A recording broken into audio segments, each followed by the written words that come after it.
Good morning. අපිට අද මම හිතන දෙපාර්තමේන්තු පිළිබඳව අද අපිට අවසන් කරන්න පුළුවන්.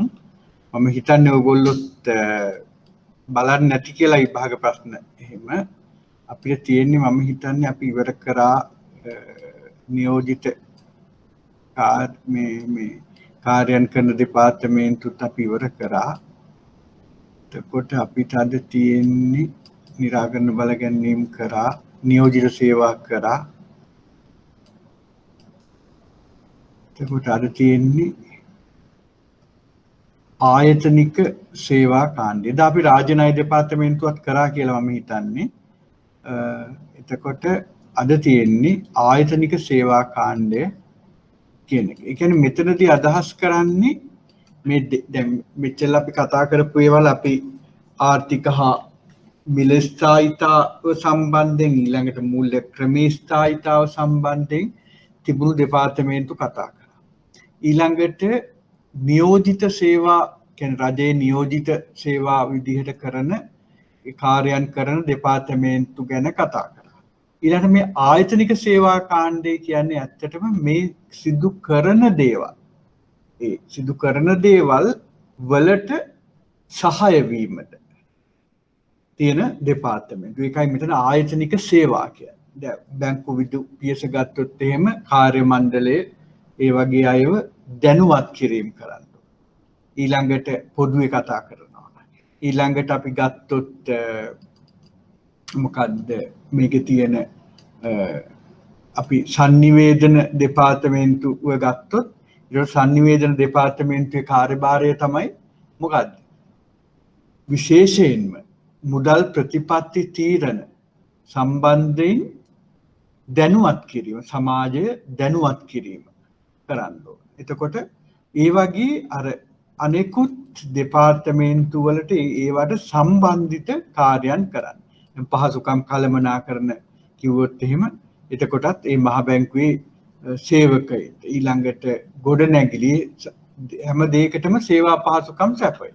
අන්න ඒක මතක තියාගන්න. එතකොට අපි ඉස්සෙල්ලා කතා කරේ මූල්‍ය ආර්ථික හා මූල්‍ය ස්ථායීතාව සම්බන්ධයෙන්. එතකොට අපි ගත්ත ආර්ථික හා මිල ස්ථායීතාව සම්බන්ධයෙන් ඊළඟට මූල්‍ය ස්ථායීතාව සම්බන්ධයෙන් ඊළඟට මේ නියෝජිත කාර්යයන් සම්බන්ධයෙන් එතකොට කතා කරා. එහෙනම් දැන් තියෙන්නේ ආයතනික සේවා කාණ්ඩයේ යටතේ පළමුවන දෙපාර්තමේන්තුව මොකද්ද? බැංකු විදු පියස.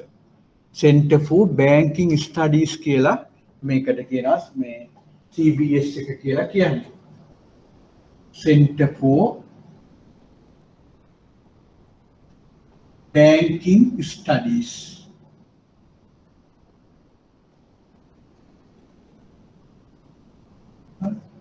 CBS කියලා කියනවා. රාජගිරිය තමයි පිහිටලා තියෙන්නේ.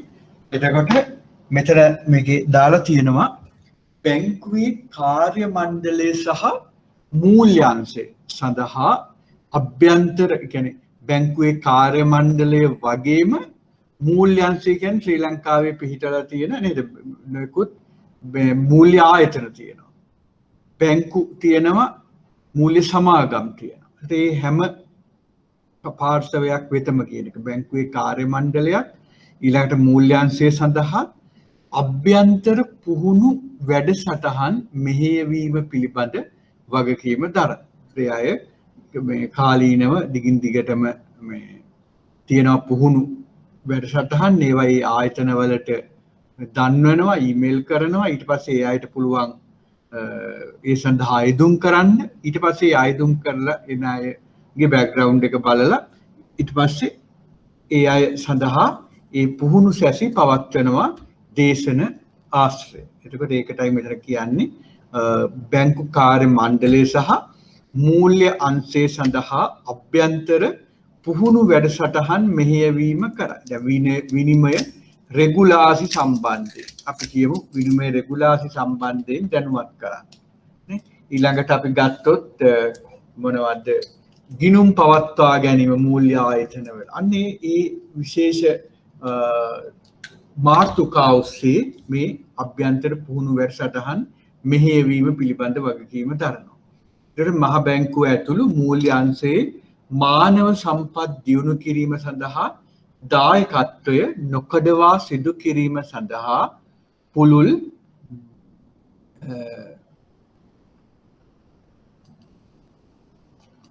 පරාසයක් ආවරණය වන පරිදි පුහුණු පාඨමාලා සම්මන්ත්‍රණ හා වැඩමුළු රාශියක් බැංකු විදුපියස විසින් සංවිධානය කරනවා. එතකොට මේකට දැන් අපි ගත්තොත් එහෙම ඔය මොනවද ඩීලිං එහෙම නැත්නම් අපි කිව්වොත් එහෙම ඩොලර් රුපී ට්‍රාන්සැක්ෂන්ස් වෙන්න පුළුවන්. ඊළඟට අපි ගත්තොත් එහෙම බැදුම් කර සම්බන්ධයෙන් ගන්න පුළුවන්. ඒතර ඒ වගේ දේවල් වලට ජාත්‍යන්තර මට්ටමේ ඉහළ සුසුකම්ලත් පළපුරුද්ද තියෙන අයව ගෙන්නලා ඒ අය හරහා ඒ කෙටිකාලීන පුහුණු පාඨමාලා සංවිධානය කරනවා. අඩුම තරමින් සතියක් වගේ කාල පරිච්ඡේද සඳහා ඒවා කරනවා. ඒකයි මෙතන කියන්නේ පුහුණු පාඨමාලා සම්මන්ත්‍රණ හා වැඩමුළු රාශියක් බැංකු විදුපියස විසින් සංවිධානය කරනවා කියලා. ඒකට මේකේ කාර්යයන් ගත්තොත් අපිට දාන්න පුළුවන් මහ බැංකුවේ පුහුණු කේන්ද්‍රයේ වශයෙන් කටයුතු කරමින් මහ බැංකුව හා අනෙකුත් මූල්‍ය ආයතනවල මානව සම්පත් සංවර්ධනයට දායකත්වය ලබා දෙනවා. එහෙනම් මහ බැංකුවේ පුහුණු කේන්ද්‍රයේ වශයෙන් තමයි කටයුතු කරන්නේ. ඒ ඔස්සේ මහ බැංකුවත් වෙනත් මූල්‍ය ආයතන සඳහා මානව සම්පත් වර්ධනයට දායකත්වය ලබා දෙනවා මේ දේශන වැඩමුළු සම්මන්ත්‍රණ පැවැත්වීම තුලින්. ඒ සඳහා පුහුණු පාඨමාලා හා සම්මන්ත්‍රණ වැඩමුළු පවත්වනවා. ප්‍රාදේශීය කාර්යාල හා එක්ව ප්‍රාදේශීය ජනතාවගේ ආර්ථික හා මූල්‍ය දැනුම වර්ධනයට ප්‍රාදේශීය මට්ටමේ සම්මන්ත්‍රණ පවත්වනවා. ඔයගොල්ලෝ දන්නවා ගොඩක් ලංකාවේ තියෙන නේද ගැටලුවක් තමයි මේ මොනවද මහ බැංකුවේ අවසරය නොලත් පිරමිඩ ක්‍රම තුල ඊළඟට වෙනත් මූල්‍ය අංශේ කටයුතු කරනවා කියලා පෙන්눔 කරමින් කටයුතු කරන නීති විරෝධී ආයතන වලට රැවටෙනවා ජනතාව. ඒකට හේතුව තමයි එක්කෝ වැඩි පොලි අනුපාතිකයක් ඔස්සේ හඹා යනවා නේද? රජයේ බැංකු, පෞද්ගලික අංශයේ බැංකු ඒ වගේ ඒවා පහු කරලා ගිහිල්ලා දානවා මුදල් ගිහිල්ලා අර මේ කිසිම අවසරයක් නොලත් ආයතනවල. ඊට කියන්නේ අපේ මූල්‍ය සාක්ෂරතාව ඉතා අඩුයි අපේ රටේ ජනතාව. ඒක නිසා තමයි මේ වගේ ගැටලු වලට මුහුණ දෙන්නේ. එතකොට ඒක නිසා මේ ප්‍රාදේශීය මහ බැංකුවේ ප්‍රාදේශීය කාර්යාල 6ක් තියෙනවා. ඒවයි සමග එක්ව ප්‍රාදේශීය ජනතාවගේ ආර්ථික හා මූල්‍ය දැනුම වර්ධනයට ප්‍රාදේශීය මට්ටමේ සම්මන්ත්‍රණ පවත්වනවා. ඒක දැන් කාලීන අවශ්‍යතාවයක් වෙලා තියෙනවා. මොකද මේ විශාල වශයෙන් පොලි අනුපාතික ලබා දෙමින් කටයුතු කරනවා. උදාහරණයක් විදිහට කිව්වොත් මහ බැංකුව මේ කාලේ මහ බැංකුවේ බැංකු නොවන මූල්‍ය ආයතන දෙපාර්තමේන්තුව අපි කතා කරා. ඒ අය කටයුතු කරමින් තියෙනවා. ඔය කුරුණෑගල ප්‍රදේශයේ ඒ වගේ නීති විරෝධී ලෙස ලබාගත් තැන්පත්. ඒකට මාසයකට 7ක් ගෙවලා තියෙනවා. ඒකට අපි ගත්තොත් අවුරුද්දකට 84ක් වගේ වෙනවානේ. එතකොටම හිතෙන්න ඕන මිනිහෙට මෙච්චර වැඩි පොලි අනුපාතිකයක් දෙන්නේ මෙහි අවදානම අතිමහත් කියලා. නමුත් එහෙම කරන්නේ ඒ ආයතන වල ගිහි මුදල් දාලා ඊට පස්සේ ඒවා මේ මුදල් ගෙවුවේ නැතුවම මහ බැංකුවට කෑ ගහනවා. නමුත් මහ බැංකුව ඒ වගේ ආයතන වලට අවසර දීලත් නැහැ. ගන්න ඒ වගේ දේවල් සිද්ධ වෙනවා. ඒක නිසා මේ ජනතාවගේ ආර්ථික හා මූල්‍ය දැනුම වර්ධනය ප්‍රාදේශීය මට්ටමින් වැඩි කිරීම මහ බැංකුවේ ඉදිරියටත් විශාල කාර්යභාරයක් වෙනවා. මොකද නැත්නම් එහෙම ජනතාව අර ගිහිල්ලා කිසිම පදනමක් නැති ආයතන වල මුදල් තැන්පත් කරනවා. ඊට පස්සේ ඒ වල ප්‍රශ්න ආවහම මහ බැංකුවට වෙනවදිනවා. ඒකයි අපිට දකින්න පුළුවන්. ඊළඟට sannivedana දෙපාර්තමේන්තුව. අපි යන දෙපාර්තමේන්තු දෙකක් මේ කතා කරා. මුලින්ම අපි කතා කරා මේ එකයි කතා කරේ බැංකු විදුපියස.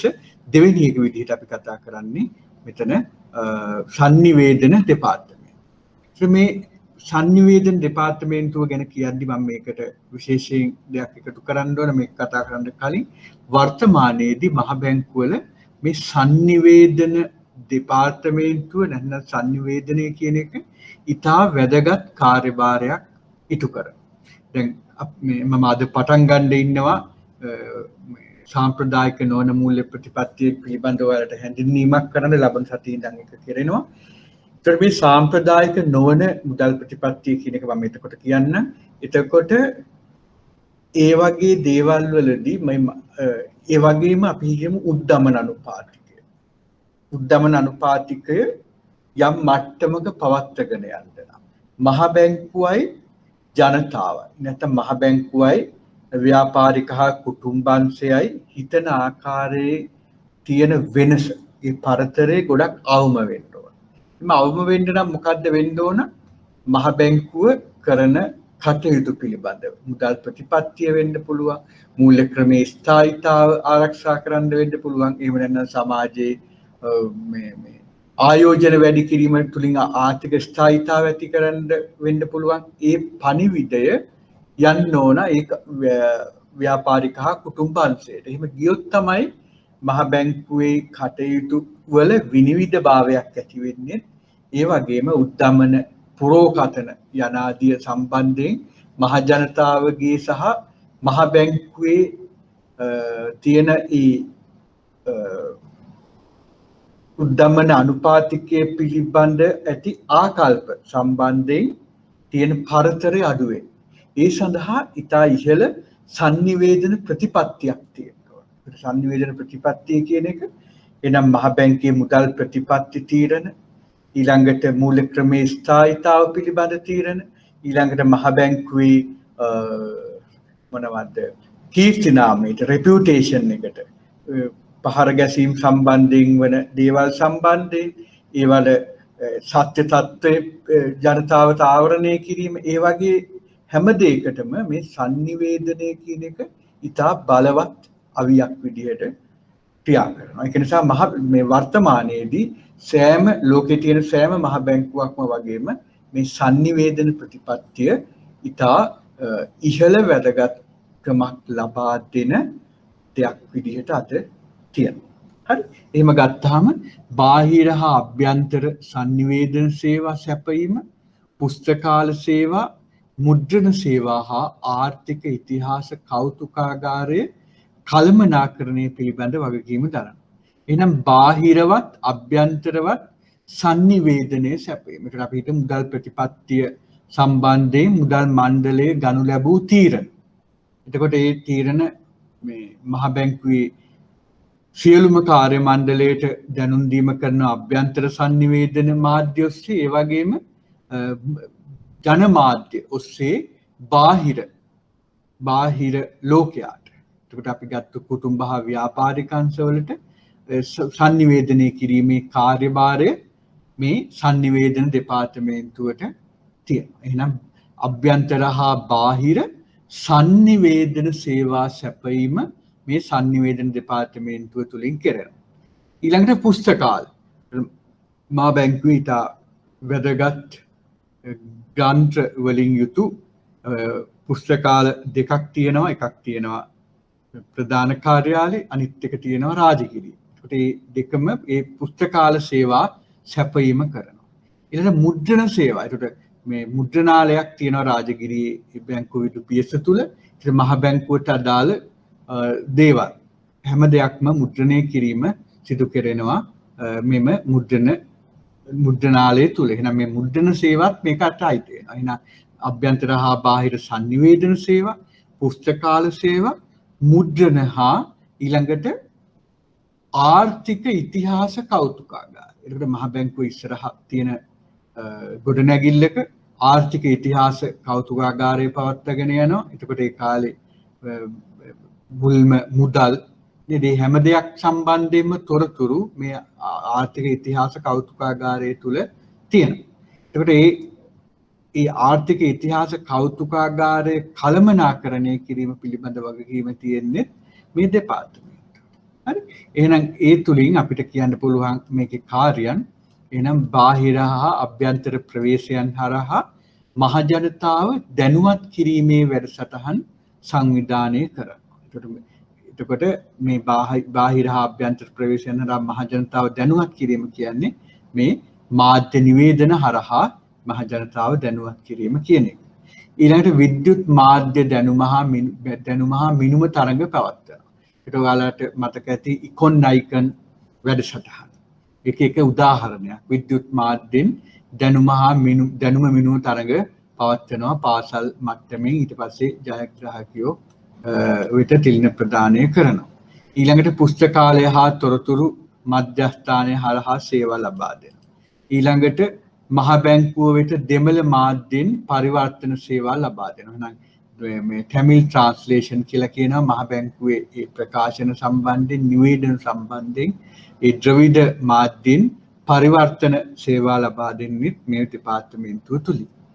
ඊළඟ මහ බැංකු කටයුතු වලට වීඩියෝ හා ඡායාරූප ආවරණ. එතකොට මහ බැංකු අධිපතිවරයා වෙන්න පුළුවන්, නියෝජ්‍ය අධිපතිවරු වෙන්න පුළුවන්, ප්‍රාදේශීය කාර්යාල වලින් වෙන්න පුළුවන්. ඒ යම් කාර්යයන් සංවිධානය කරනකොට ඒවල වීඩියෝ ඡායාරූප සම්බන්ධයෙන් කටයුතු කරන්නේ මෙම දෙපාර්තමේන්තුව.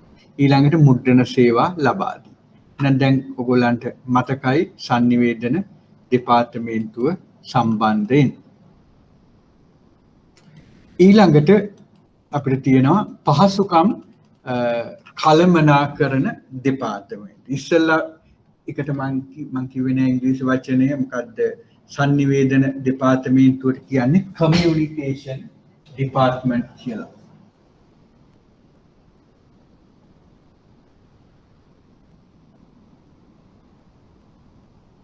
communication department කියලා මේකට කියන්නේ අපි පහසුකම් කළමනාකරන අපි ඒකට කියනවා facilities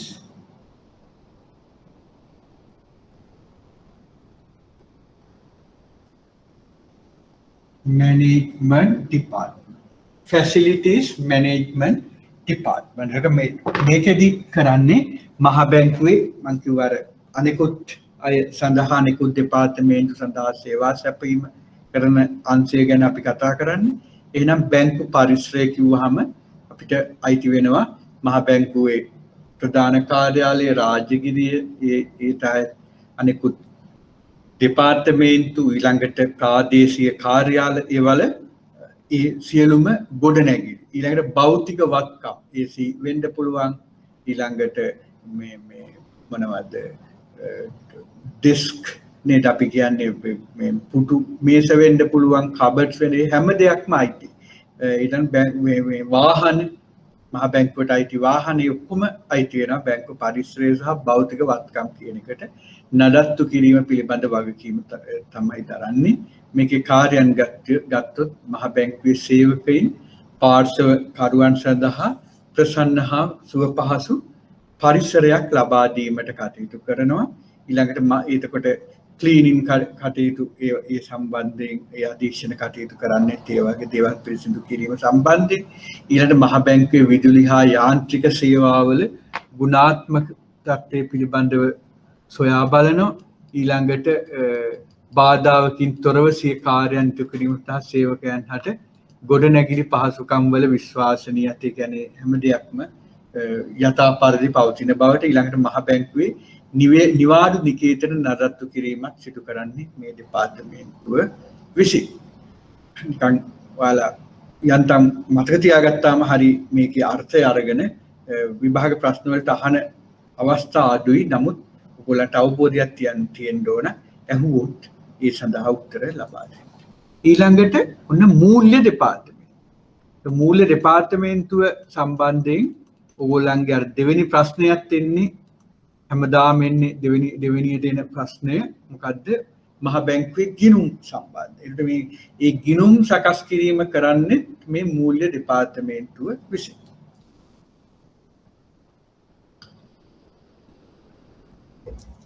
ගත්තොත් ජාත්‍යන්තර ගිණුම් කරන ප්‍රමිතීන් ජාත්‍යන්තර මූල්‍ය වාර්තාකරණ ප්‍රමිතීන්. එහෙනම් ගිණුම් කරන ප්‍රමිතීන් වාර්තාකරණ ප්‍රමිතීන් හා මුදල් පනතට අනුව මහ බැංකුවේ මූල්‍ය වාර්තාකරණ කාර්ය ඉටු කරන්නේ මේ දෙපාර්තමේන්තුව.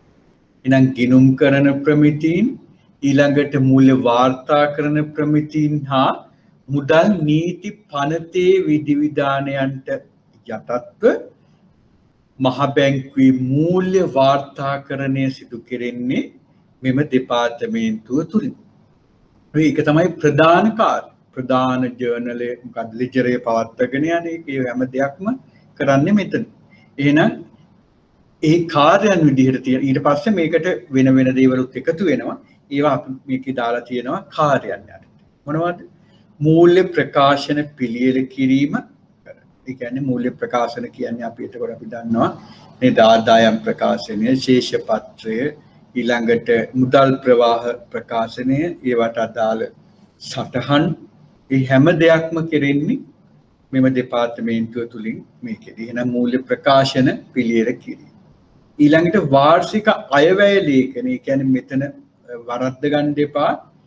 රජයේ අයවැය ලේඛනය නෙමෙයි මහ බැංකුවේ අයවැය ලේඛනය. එක එක දෙපාර්තමේන්තු වලට ලැබීම් තියෙනවා නම් ඒවා මොනවද? ඊළඟට වියදම් කරන ප්‍රාග්ධන වියදම් වර්තන වියදම් මොනවද කියලා වාර්ෂික අයවැය ලේඛනය පිළියෙල කිරීම වගකීම තියෙන්නේ මූල්‍ය දෙපාර්තමේන්තුවට. එහෙනම් මෙතන තියෙන්නේ වාර්ෂික එතනට ඔයාලා දාගත් හොඳයි මහ බැංකුවේ වාර්ෂික අයවැය ලේඛනය පිළියෙල කිරීම කියලා. ඊළඟට අභ්‍යන්තර හා බාහිර මූල්‍ය ගනුදෙනු සඳහා ගෙවීමේ පද්ධතිය පවත්වා ගැනීම. ඒතර මේකෙදි ගත්තොත් එහෙම අභ්‍යන්තරව කියන්නේ සේවකයන් සම්බන්ධයෙන් වෙන්න පුළුවන්. ඊළඟට බාහිර කියලා අපි සඳහන් කරන්නේ මෙතනදී මේ මූල්‍ය දෙපාර්තමේන්තුවේ තමයි තියෙන්නේ ශ්‍රී ලංකා මහ බැංකුවේ තියෙනවා අභ්‍යන්තර අරමුදල් බිලියන 100කට වැඩි තියෙනවා අභ්‍යන්තර අරමුදල්. ඒ අභ්‍යන්තර අරමුදල් ගත්තාම දැන් මහ බැංකු සේවකයින්ට අයිති EPF ඒවා තියෙන්න පුළුවන්. ඊළඟට පෙන්ෂන් ෆන්ඩ් එකේ ඒවා තියෙන්න පුළුවන්. ඊළඟට ගත්තාම ඔය මොකක්ද අපි කතා කරා තැන්පතු රක්ෂණ කියලා. ඒ තැන්පතු රක්ෂණ අරමුදල තියෙනවා. ඊළඟට ගත්තාම ප්‍රාදේශීය සංවර්ධන දෙපාර්තමේන්තුව සඳහා තියෙන අරමුදල් තියෙනවා. ඔය හැම එකක්ම සම්බන්ධයෙන්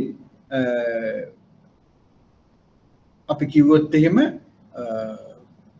ආයෝජන අංශය ඉන්වෙස්ට්මන්ට් යුනිට් කියන. ඒ ආයෝජන අංශය පවත්වාගෙන යන්නේ මේ මූල්‍ය දෙපාර්තමේන්තුව තුල. ඒකට එහෙනම් මේ ඒකයි මෙතන කියන්නේ අභ්‍යන්තර හා බාහිර මූල්‍ය ගනුදෙනු සඳහා ගෙවීම් පද්ධතිය පවත්වා ගන්නවා කියලා. ඊළඟට අභ්‍යන්තර අරමුදල් වෙනම තියලා තියෙනවා. අභ්‍යන්තර අරමුදල් කියන්නේ අර internal investment fund කියන එක. හරි? internal investment fund කියන එක. ඒක අභ්‍යන්තර අරමුදල් කළමනාකරන. ඊළඟට ස්ථාර වත්කම් ලේඛනය පවත්වාගෙන යනවා. මහ බැංකුවේ තියෙන සියලුම ස්ථාවර වත්කම් ලැබීම් ඒවා විකිණීම මිලට ගැනීම ඔක්කොම සම්බන්ධයෙන් තොරතුරු අතුලත් කරලා ස්ථාවර වත්කම් ලේඛනය පවත්වාගෙන. ඊළඟට ගත්තාම කාර්ය මණ්ඩලය පිළිබඳ දත්ත සංචිත පවත්වාගෙන යනවා. එතකොට මේ දැන් සාමාන්‍ය වැටුප් සම්බන්ධ තොරතුරු ලබාගත් ණය සම්බන්ධ තොරතුරු ඒවා මේ දෙපාර්තමේන්තුව තුල පවත්වාගෙන යනවා. එහෙනම් මූල්‍ය ප්‍රකාශන පිළියෙල කරනවා. ඊළඟට මහ බැංකුවේ වාර්ෂික අයවැය ලේඛනය කරනවා. ඊළඟට අභ්‍යන්තර හා බාහිර මූල්‍ය ගනුදෙනු සඳහා ගෙවීම් පද්ධතිය පවත්වාගෙන යනවා.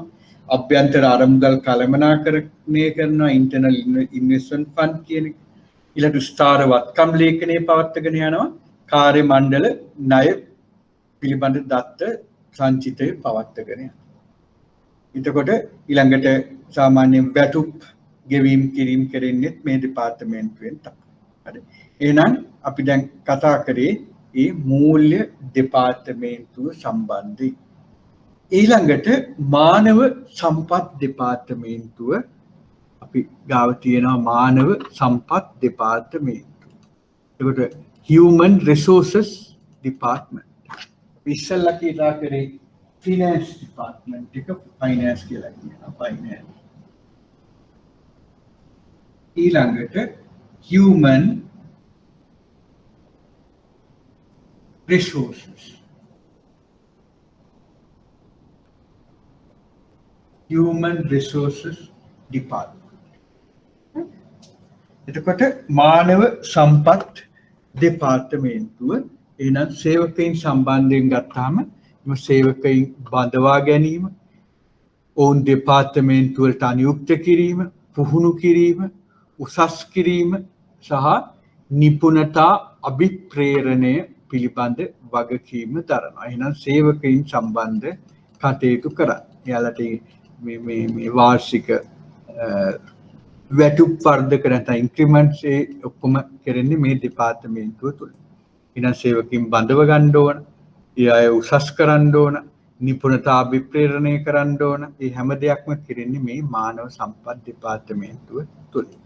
ඊට ඒකේ කාර්යයන් විදිහට දාලා තියෙනවා මානව සම්පත් කළමනාකරණ ප්‍රතිපත්ති වැඩි දියුණු කිරීම. එහෙනම් human resources නේද development කියන එක. මානව සම්පත් කළමනාකරණ ප්‍රතිපත්ති වැඩි දියුණු කිරීම. ඊළඟට සේවක කාර්ය සාධනය ඇගීම. හරි එතකොට performance evaluation කියලා කියනවා. ඒකට ඒක වාර්ෂිකව තියෙන එකක්. ඊළඟට මාස 6කට සැරයක් ඒක රිවිව් කරනවා. ඒ විදිහට පවත්වාගෙන යනවා. සේවක කාර්ය සාධනය ඇගීම. ලකුණු ලබා දෙනවා. අපි ගත්තොත් 90න් එහා ගත්තොත් එහෙම මේ දෙපාර්තමේන්තුව තුලින් ලකුණු දෙනවා නම් එතකොට බොහොම ඉහළ අගයක්. හරි. එතකොට යන්නේ විදිහට තියෙනවා යම් යම් අංග කියන්නේ අංශ වලට බෙදලා කැටගරයිස් කරලා තියෙනවා. හරි ඒ විදිහට. ඊළඟට සේවකයන් දෙපාර්තමේන්තුව අතර ස්ථාන මාරු කිරීම. එතකොට සාමාන්‍යයෙන් ප්‍රතිපත්තියක් තියෙනවා අවුරුද්දකට සැරයක් එහෙම සේවකයන් මාරු වෙනවා. දැන් සම්පූර්ණයෙන් ක්‍රියාත්මක වෙන්නේ කොහොම වුණත් දෙපාර්තමේන්තුව වල අවශ්‍යතාව අනුව සේවකයන් දෙපාර්තමේන්තුව අතර ස්ථාන මාරු කිරීම කරනවා. ඊළඟට පන්ති හා ශ්‍රේණි උසස් වීම ලබා දීම. එතකොට ඒකෙදි පන්ති කියලා කියන්නේ එතකොට යම් ශ්‍රේණියක් තුල තියෙනවා 1 2 3 4 එහෙම කියලා. ඒ වගේ උසස් වීම ලබා දෙනවා පන්ති හා ශ්‍රේණි තුලින්. ඊළඟට යහපත් සේව්‍ය සේවක සම්බන්ධතා සඳහා කාර්මික සම්බන්ධතා කාර්මික භාවය කියලා කියන්නේ මෙතන කාර්මික සම්බන්ධතා කියන එක. ඒ කියන්නේ ඕනෑම ආයතනයකට සේව්‍ය සේවක සම්බන්ධතාවය නැත්නම් කාර්මික සම්බන්ධතා ඉහළ මට්ටමකින් පවත්වා ගැනීම ඉතාමත් වැදගත්. නැත්නම් අපිට එහෙම නැති ආයතනවල අපිට දකින්න පුළුවන් හැම වෙලාවෙම වැඩ වර්ජන නේද? ඉල්ලීම් මේ වගේ දේවල් අරගෙන බෝඩ් අරගෙන පාරට බහැලා ඉල්ලන්න වෙනවා. ඒකට හේතුව සේව්‍ය සේවක සම්බන්ධතා ඒ කාර්මික සම්බන්ධතා හොදින් නැති තත්ත්වයක්. ඒකට එහෙම නැතුව ඒ සේව්‍ය සේවක සම්බන්ධතා කාර්මික සම්බන්ධතා ඉහළ මට්ටමකින් පවත්වාගෙන යනවා නම් ඒ වගේ තත්ත්වයන් පැනනගින්නේ නැහැ. ඒක නිසා මේ යහපත් සේව්‍ය සේවක සම්බන්ධතා සඳහා කාර්මික භාවය පවත්වා ගැනීම කියන එක ඉතා වැදගත් වෙනවා. ඒක කරන්නේ මානව සම්පත් දෙපාර්තමේන්තුව තුලින්. ඊළඟට අපි ගත්තොත් ඊළඟ ආයතනික සේවා කාණ්ඩයේ යටට එනවා තොරතුරු තාක්ෂණ දෙපාර්තමේන්තුව. එතකොට තොරතුරු තාක්ෂණ කියන්නේ information technology department. information technology department තොරතුරු තාක්ෂණ දෙපාර්තමේන්තුව.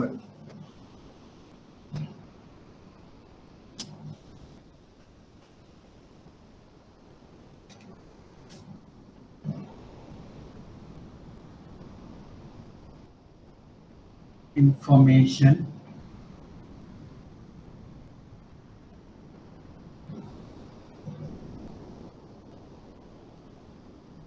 IT department කියලා කියනවා. information technology department. ශ්‍රී ලංකා මහ බැංකුව වෙත තොරතුරු තාක්ෂණ මෙහෙයුම් හා පද්ධති ලබා දීම පිළිබඳ වගකීම. ඒ කියන්නේ හැම දෙපාර්තමේන්තුවකටම අවශ්‍ය කරන IT පහසුකම් තොරතුරු තාක්ෂණ මෙහෙයුම් හා පද්ධති ලබා දීම සිදු කරනවා. විද්‍යුත් කැපෑල ඊමේල් පවත්වාගෙන යනවා. ඒ කටයුතු කරන්නේ මේ තොරතුරු තාක්ෂණ දෙපාර්තමේන්තුවෙන්. එහෙනම් ශ්‍රී ලංකා මහ බැංකුව වෙත තොරතුරු තාක්ෂණ මෙහෙයුම් හා පද්ධති ලබා දීම පිළිබඳ වගකීම දරමින් උසස් ප්‍රමිතියෙන් යුතු ඒකාබද්ධ බුදුකාංග කියන්නේ software කියන එක සපයමින් එහි ක්‍රියාකාරී කාර්යභාරය සිදු කරනවා. මහ බැංකුවේ තියෙන මේ software ගත්තොත් එහෙම සමහර ඒවා මිලදී ගත්ත ඒවා තියෙනවා, සමහර ඒවා මේ තොරතුරු තාක්ෂණ දෙපාර්තමේන්තුව විසින්ම හදපු ඒවා තියෙනවා, ඩෙවලොප් කරපු ඒවා තියෙනවා. ඊට මෙහි කාර්යයන් විදිහට තියෙනවා තොරතුරු තාක්ෂණ යටිතල පහසුකම් අඛණ්ඩව වැඩි දියුණු කිරීම. ඊළඟට ජාතික ගෙවීම් පද්ධතියේ යටිතල පහසුකම් වර්ධනය සඳහා දායක. يعني ගෙවීම් පියවීම් පද්ධති තියෙනවා. එතකොට මේ national payment systems වල එහෙම නැත්නම් ජාතික ගෙවීම් පද්ධතියේ යටිතල පහසුකම් වර්ධනය සඳහා දායකත්වයේ සපීමේ වගකීම තියෙන්නේ මේ තොරතුරු තාක්ෂණ දෙපාර්තමේන්තුව වෙත. ඊළඟ තොරතුරු තාක්ෂණ ආරක්ෂාව හා ඔරොත්තු දීමේ හැකියාව ඉහළ නැංවීමට. දැන් මේ වගේ කාලෙක දැන් අපි දන්නවා දැන් COVID-19 නිසා මොකද්ද වෙලා තියෙන්නේ? ගොඩක් අය ගෙවල් වල ඉඳන් වැඩ කරා කාලයක්. ඒකට ඇඳරි නීතිය තියෙනකොට අත්‍යවශ්‍යම අය විතරයි ඇඳරි නීති බලපත්‍රය යටතේ මහ බැංකුව ගෙන්නේ. එහෙම වෙනකොට ගෙදර ඉඳන් වැඩ කරන work from home ඒ තත්ත්වයේ යටතේ ඒ අවශ්‍ය තාක්ෂණික පහසුකම් සැපයීමේ වගකීම තියෙනවා මේ දෙපාර්තමේන්තුවේ. ඒ වගේමයි ඒ වගේ අවස්ථාවල විශේෂයෙන් ගෙවීම් පියවීම් පද්ධති වලට අපි දන්නවා සතුරු ප්‍රවාහයන් එනවා. ඒ කියන්නේ මොනවද මේවල යම් යම් අක්‍රමික කටයුතු කළ මේ තුලින් මේවට පිවිසිලා ඒ දත්ත සොරා ගැනීම ඊළඟට මුදල් ගෙවීම් පියවීම් පද්ධති තුලින් මුදල් ලබා ගැනීම වැනි උත්සාහයන් එන්න පුළුවන්. ඒක නිසා තමයි මෙතන කියන්නේ තොරතුරු තාක්ෂණ ආරක්ෂාව හා ඔරොත්තු දීමේ හැකියාව ඉහළ දැන්වීම කියලා. ඒ වගේ වෛරස් වෙන්න පුළුවන්, ඊළඟට හැකර්ස්ලා වෙන්න පුළුවන්. ඒ අය මේ තොරතුරු තාක්ෂණ පද්ධති වලට පිවිසිලා ඒ යම් යම් ෆ්‍රෝඩ්ස් නේද? එහෙම නැත්නම් අපි ඒවට කියනවා අයථා විදිහට හොරකම් කිරීම. මේ වගේ දේවල් සිදු කරන්න උත්සාහ කරනවා. ඒකට ඒවට ඔරොත්තු දීමේ හැකියාව ඉහළ නංවන්න ඕන. මේ ඒකයි මෙතන අදහස් කරන්නේ තොරතුරු තාක්ෂණ ආරක්ෂාව හා ඔරොත්තු දීමේ හැකියාව ඉහළ නැංවීම කියලා. ඊළඟට ගත්තොත් කාර්ය මණ්ඩල තොරතුරු හා sannivedana තාක්ෂණ නිපුණතා සංවර්ධනය කියලා. මේ IT සම්බන්ධයෙන් කාර්ය මණ්ඩල වලට අවශ්‍ය දැනුම ලබා දෙනවා. ඊළඟ පිරිවැය ඵලදායි ව්‍යාපාර විසඳුම් ඉදිරිපත් කිරීම. ඒ කියන්නේ මහ බැංකු ව්‍යාපෘති සඳහා පිටින් මිලට ගන්නවද නැත්නම් ඇතුලින් ගොඩනගනවද අන්න එහෙම කියලා බලලා ඒ පිරිවැය සම්බන්ධයෙන්ුත් ඵලදායීතාව සම්බන්ධයෙන්ුත් යම් contribution එකක් යම් එයාලගෙන් දායකත්වය සපයන්න පුළුවන් නම් ඒවා මහ බැංකු ව්‍යාපෘති සඳහා ඉටු කරනවා. එහෙනම් ඊළඟට ඔකට ඔයාලා දාගන්න පුළුවන් මහ බැංකුවේ සේවකයන් සඳහා විද්‍යුත් තැපෑල නැත්නම් විද්‍යුත් තැපෑල ඊමේල් පහසුකම් සැපයීමේ වගකීම තියෙන්නේ මේ දෙපාර්තමේන්තුව තුලට.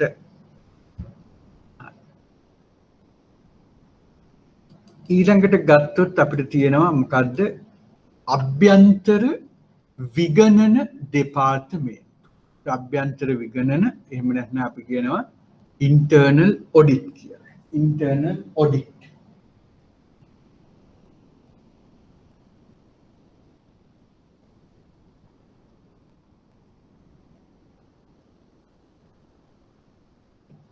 internal audit අභ්‍යන්තර විගණන අංශය දෙපාර්තමේන්තුව. මේ මහ බැංකුවේ කටයුතු සම්බන්ධයෙන් එතකොට ජාත්‍යන්තරව පිළිගත් ප්‍රමිතීන්ට අනුකූලව විගණන කටයුතු සිදු කිරීම මේ අයගේ කාර්යයක්. එතකොට සාමාන්‍යයෙන් අපි මෙතනදී ගන්න ඇෂුවරන්ස් එකක් දෙනවා. එහෙම නැත්නම් මේ කටයුතු වඩා හොඳින් ඉටු කළාද නැද්ද කියන එක සම්බන්ධයෙන්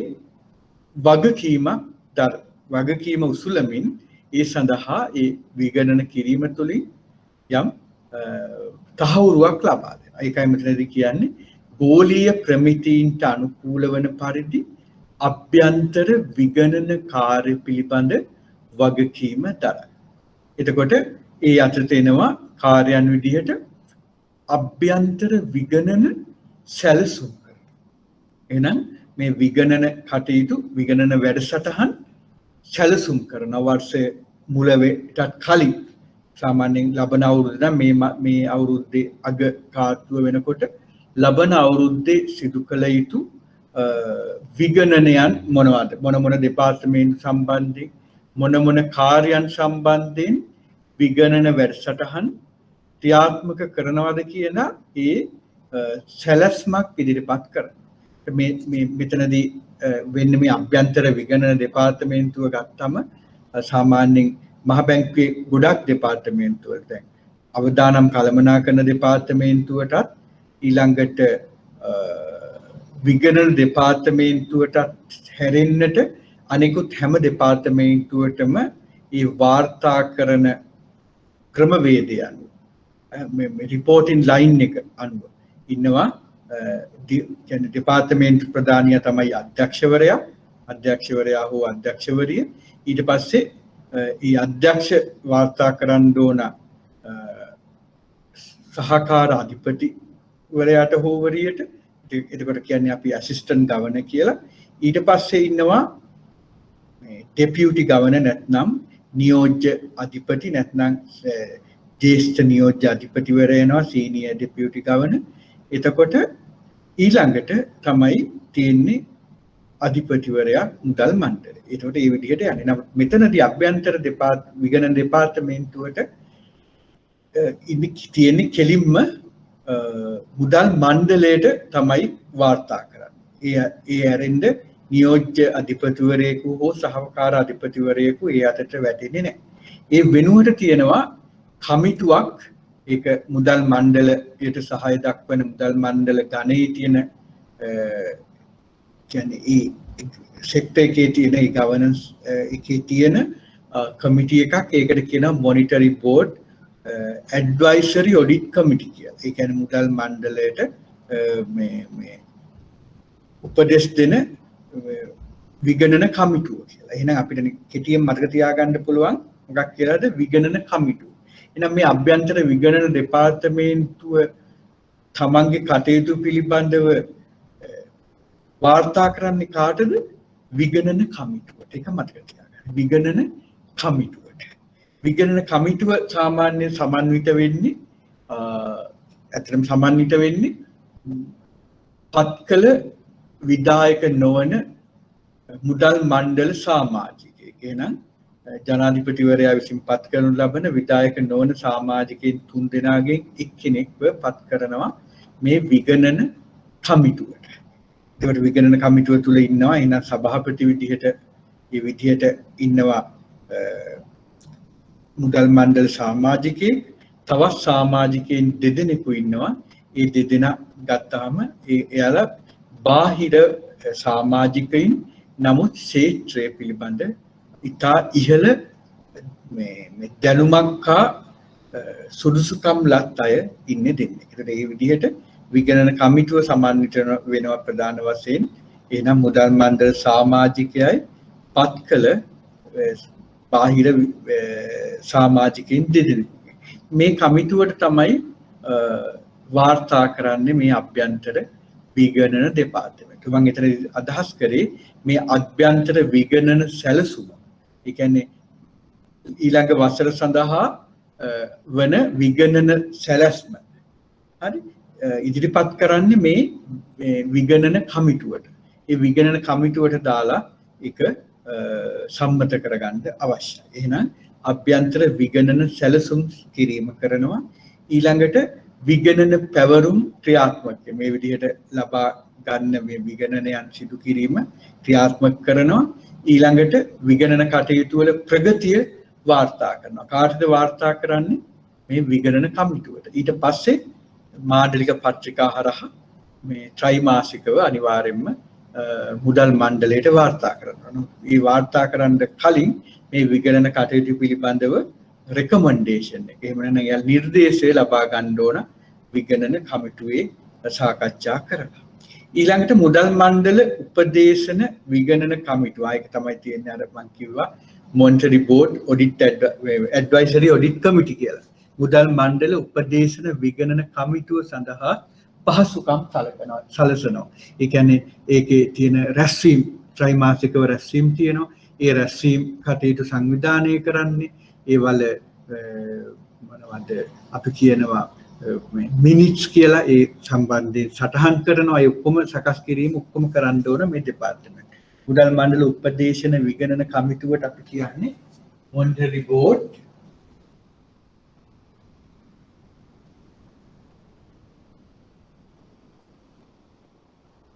advisory audit committee.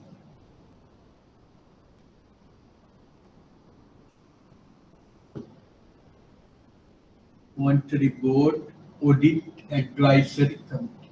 AEC කියලා තමයි කෙටියෙන් වැඩියේ භාවිතා කරන්නේ. එහෙනම් ඒ සඳහා පහසුකම් සලසනවා. එතකොට ඊළඟට දැනුවත් කිරීම වැඩසටහන හා පුහුණු කටයුතු කිරීම කරනවා. ඒකට දැනුවත් කිරීමේ වැඩසටහන හා පුහුණු කිරීම කටයුතු කරනවා මේ විගණන සම්බන්ධයෙන්. හරි. එහෙනම් දැන් තියෙනවා නීති හා අනුකූලතා දෙපාර්තමේන්තුව. එහෙනම් legal and compliance department කියලා කියනවා. මොකද්ද? legal and compliance. legal and compliance department.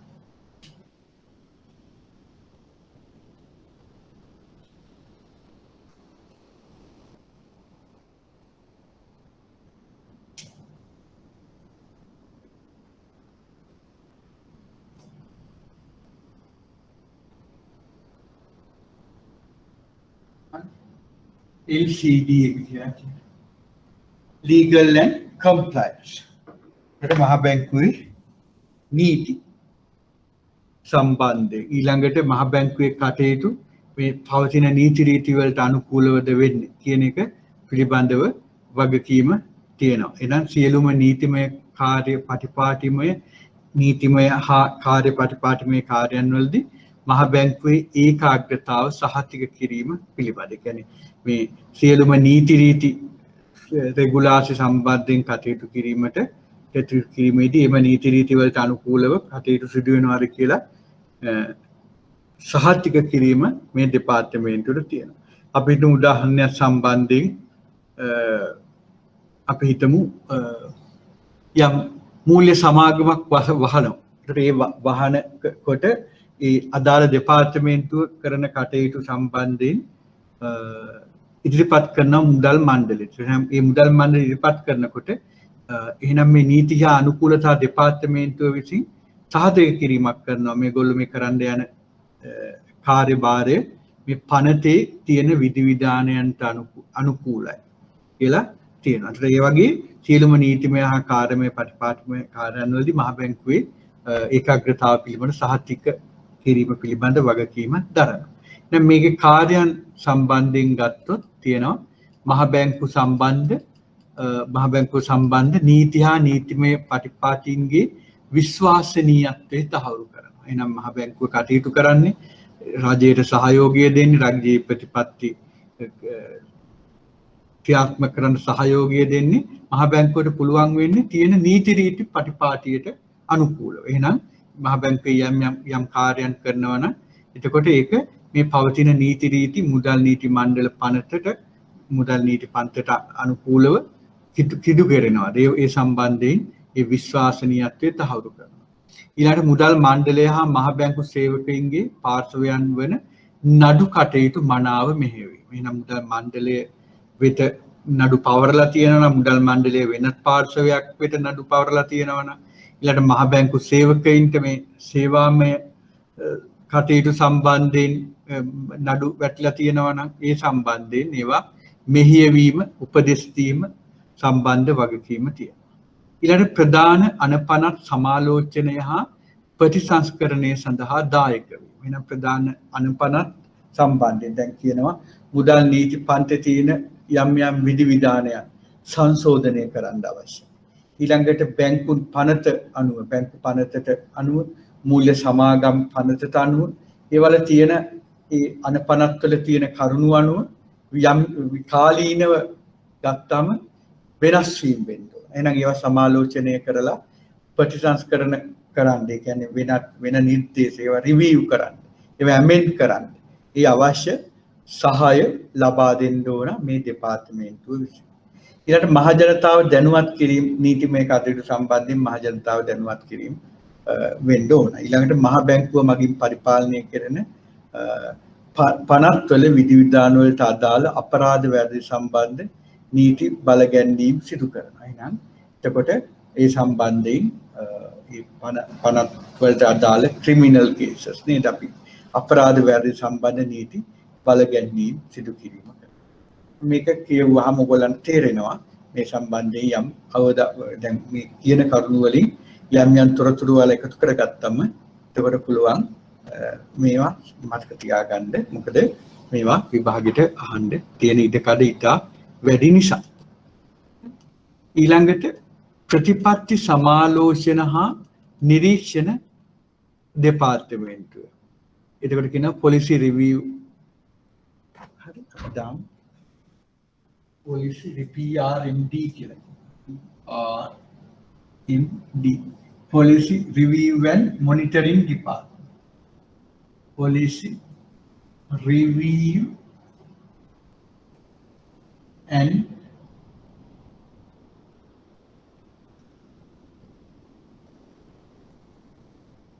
Monitoring Department. Policy Review and Monitoring Department. එතකොට මේකෙදි කරන්නේ දැන් අපි ගත්තාම නිකන් ඉස්සලා කිව්වොත් දැන් ඔයාලා හිතන්න පුළුවන් මෙච්චර දෙපාර්තමේන්තු ගොඩක් මොකටද කියලා නේද මේ කියාගෙන යනවා.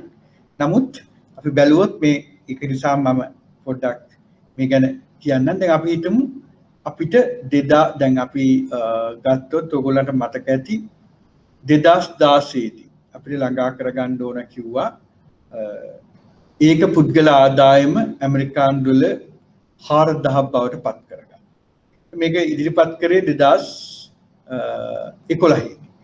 එහෙනම් 2011 ඉඳන් අවුරුදු 5කින් 2016 වෙනකොට ඒක පුද්ගල ආදායම 4000 බවට පත් කරන්න කළ යුතු කාර්යයන් තියෙනවා. ඒ එක කාර්යයන් දෙපාර්තමේන්තු වලට බෙදලා තියෙනවා. අන්න එතකොට ඒවා කියනවා අපි උපාය මාර්ගික සැලසුම කියලා.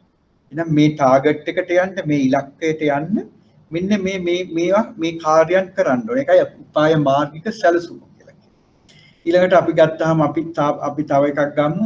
අපි දැන් අවුරුදු 3 සැලසුම් දැන් යන්නේ. අපි හිතමු 2017 දී අපි අවුරුද්ද මුලදී උපාය මාර්ගික සැලසුම විදිහට ඉදිරිපත් කරනවා.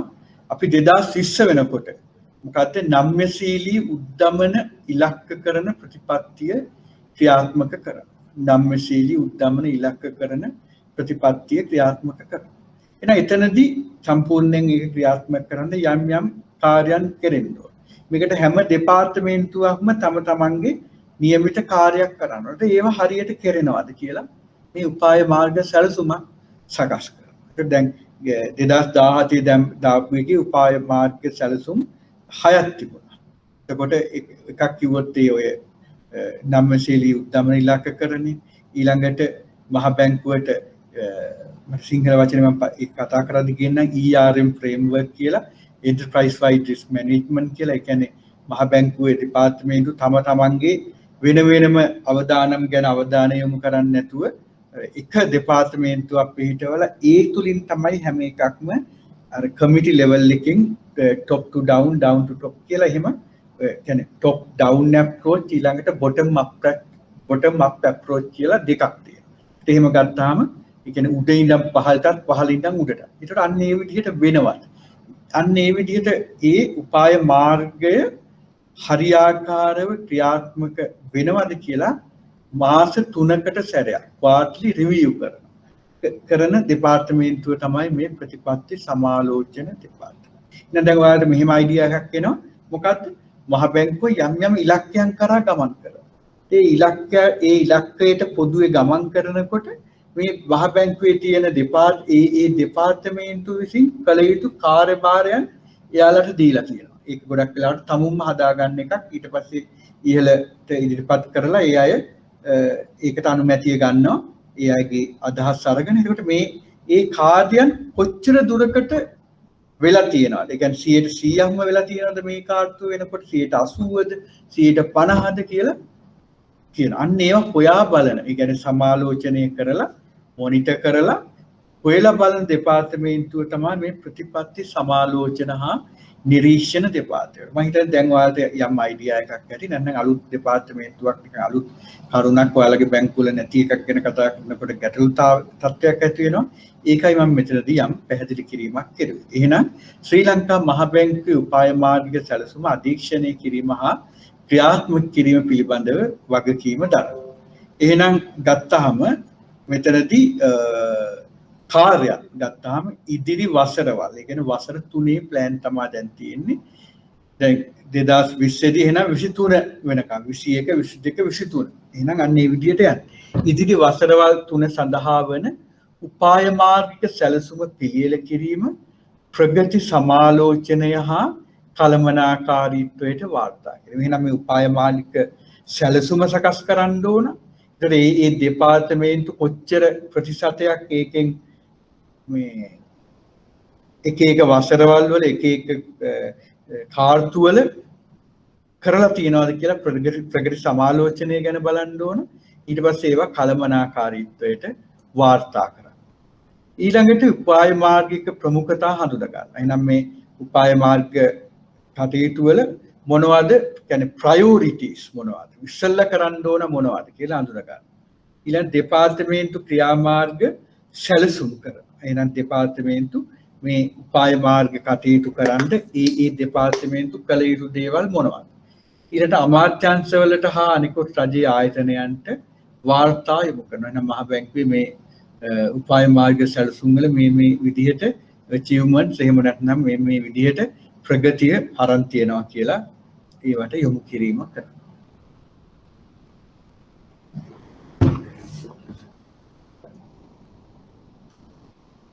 දැන් මේ දෙපාර්තමේන්තුව පිළිබඳව ඔයගොල්ලෝ දන්නවා. ඔබට ප්‍රශ්න කවුරුවත් අහන්නේ නැහැ, තේරෙන්නේ නැහැ කියලා එහෙම මම හිතනවා තේරෙනවා කියලා. නොතේරෙනවා නම් ටක් ගාලා අහන්න ඕන. ඊළඟට ප්‍රාදේශීය කාර්යාල කළමනාකරන දෙපාර්තමේන්තුව. හරි ප්‍රොවින්ෂල් ඔෆිස් මැනේජ්මන්ට් ඩිපාර්ට්මන්ට් කියලා. ඇත්තටම මේ දෙපාර්තමේන්තුව ගත්තම දැන් අපි දෙපාර්තමේන්තු 30ක් තියෙනවා. මේකෙන් මේ දෙපාර්තමේන්තුවට මේ වෙනකොට ඉන්නේ වෙනත් දෙපාර්තමේන්තුවක අධ්‍යක්ෂවරයෙක් බොහෝ වෙලාවට ඔයගොල්ලන්ගේ විභාගය එනකොට මේ කාර්යාලයේ ප්‍රාදේශීය කාර්යාල කළමනාකරන දෙපාර්තමේන්තුව වහලා දායි. මොකද ඒක වෙනත් දෙපාර්තමේන්තුවකට අනියුක්ත කරන්නේ. ඒක නිසා මම මේක නිකන් කියාගෙන යනවා.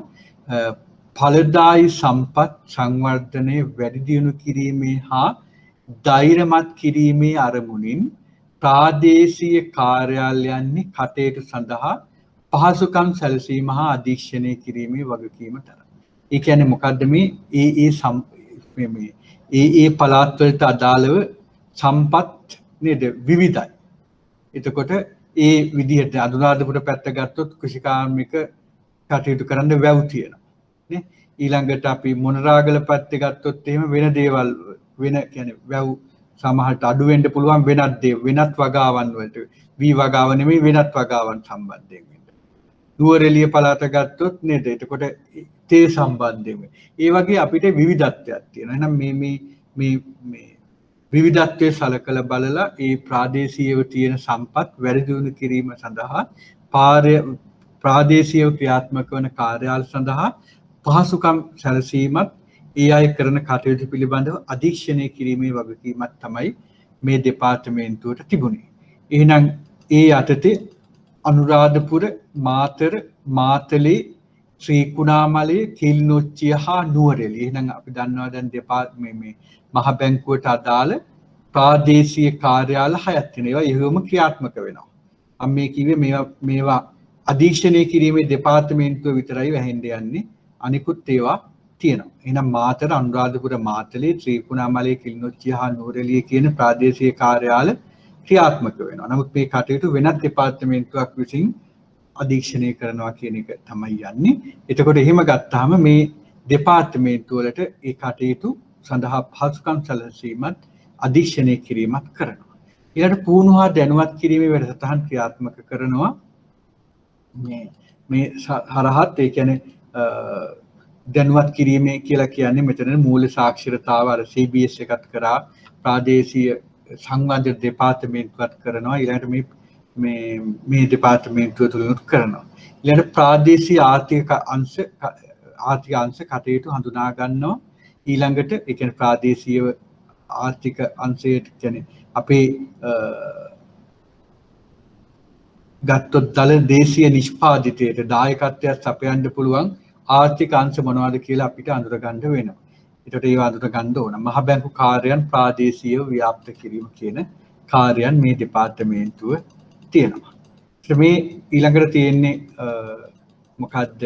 අවදානම් කළමනාකරන දෙපාර්තමේන්තුව risk management department. risk management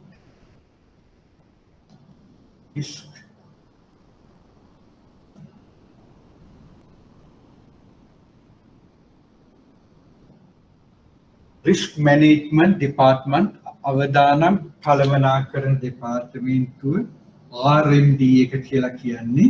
ඇත්තටම මේක මගේ දෙපාර්තමේන්තුව. එතකොට අවදානම් කළමනාකරන දෙපාර්තමේන්තුව අපි දෙපාර්තමේන්තුව තුලින් කෙරෙන කාර්යයන් මේ තුල තියෙනවා.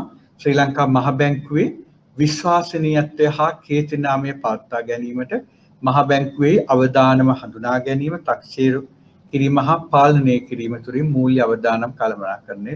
මෙතනදී දැන් ගත්තාම ඇත්තට මූල්‍ය සහ මෙතනදී හැදෙන්න ඕන මේ වෙනකොට දෙපාර්තමේන්තුවේ කටයුතු ව්‍යාප්ත වෙලා මූල්‍ය අවදානම් හා දෙපාර්තමේන්තු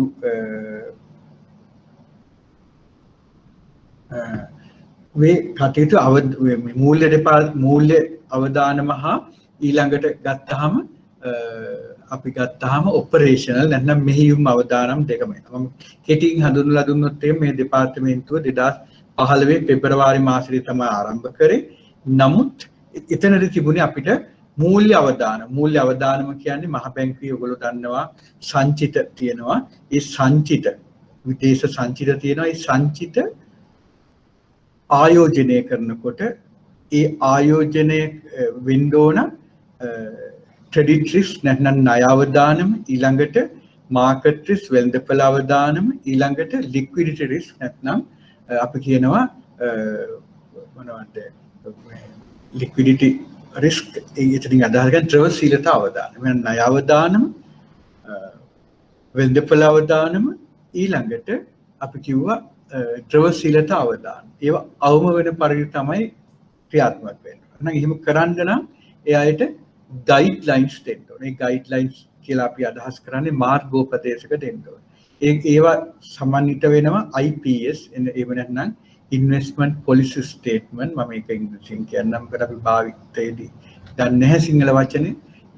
ඒක ඉන්නේ IPS, ඊළඟට IG කියන ඉන්වෙස්ට්මන්ට් ගයිඩ්ලයින්ස් කියලා කියනවා. ඊළඟට ස්ට්‍රැටජික් ඇසෙට් ඇලොකේෂන් කියලා කියනවා. ඒ කියන්නේ මේ වත්කම් අවදානම් අවම වෙන විදිහට වෙදන්නේ. මම මේ අයිඩියා එකක් ගන්න කියන්නේ එහෙම කොහොමද කරන්නේ කියලා.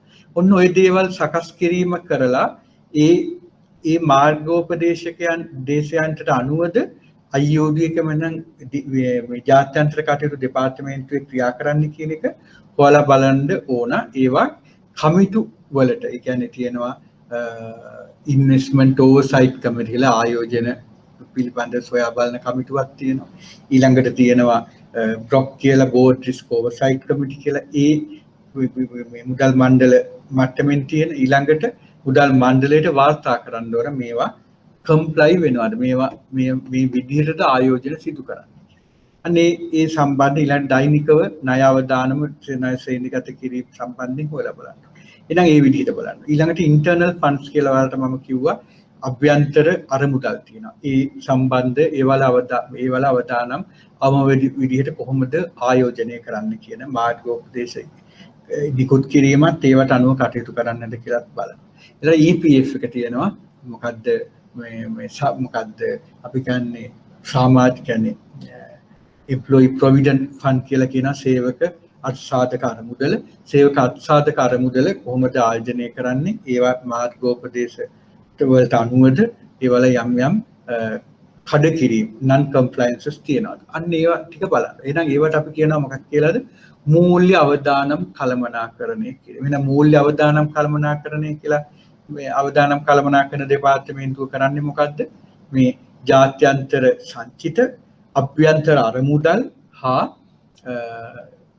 සේවක අත්සාධක අරමුදල ආයෝජන සම්බන්ධයෙන් අවදානම් අවම වන විදිහට ක්‍රියා කරන්න ඒ අවශ්‍ය මාර්ගෝපදේශක ලබා දීමත් ඊට අමතරව ඒ අනුව කටයුතු කරනවාද කියලා හොයා බලන්න. ඊළඟට ගත්තාම එහෙනම් ඒක තමයි මෙතන කිව්වේ මූල්‍ය අවදානම්. ඊළඟට අපි ගත්තාම ඔපරේෂනල් රිස්ක් මේ කියලා ගත්තාම මොකද්ද මෙහියුම් අවදානම් කියන්නේ? මෙහියුම් අවදානම් ගත්තාම මහ බැංකුවේ තුල ගත්තාම මේ මහ බැංකුවේ තියෙන සිස්ටම්ස් වලින් ඒ කියන්නේ අපේ තියෙන සිස්ටම්ස් ඊළඟට මිනිස්සු ඊළඟට වෙනත් බාහිර ක්‍රියාදාමයක් අභ්‍යන්තර පරිපාලනයන් තුලින් යම් අයථා කටයුතු ඊළඟට මහ බැංකුවේ කීර්ති නාමයට සම්බන්ධ ඒ දේවල් සිදු වෙනවාද කියලා බලන්න. ඒකටත් තියෙනවා රිස්ක් රෙජිස්ටර්ස් කියලා අවදානම් ලයිස්තු කියලා එක දෙපාර්තමේන්තු එක සාකච්ඡා කරලා හදන්න ඕන. ඒකට ඒවා හදලා වරලා ඒවා කමිටු ලෙවල් එකට non financial risk management committee කියලා කියනවා. ඒකට මේ මූල්‍ය නොවන අවදානම් කමිටුවක් තියෙනවා.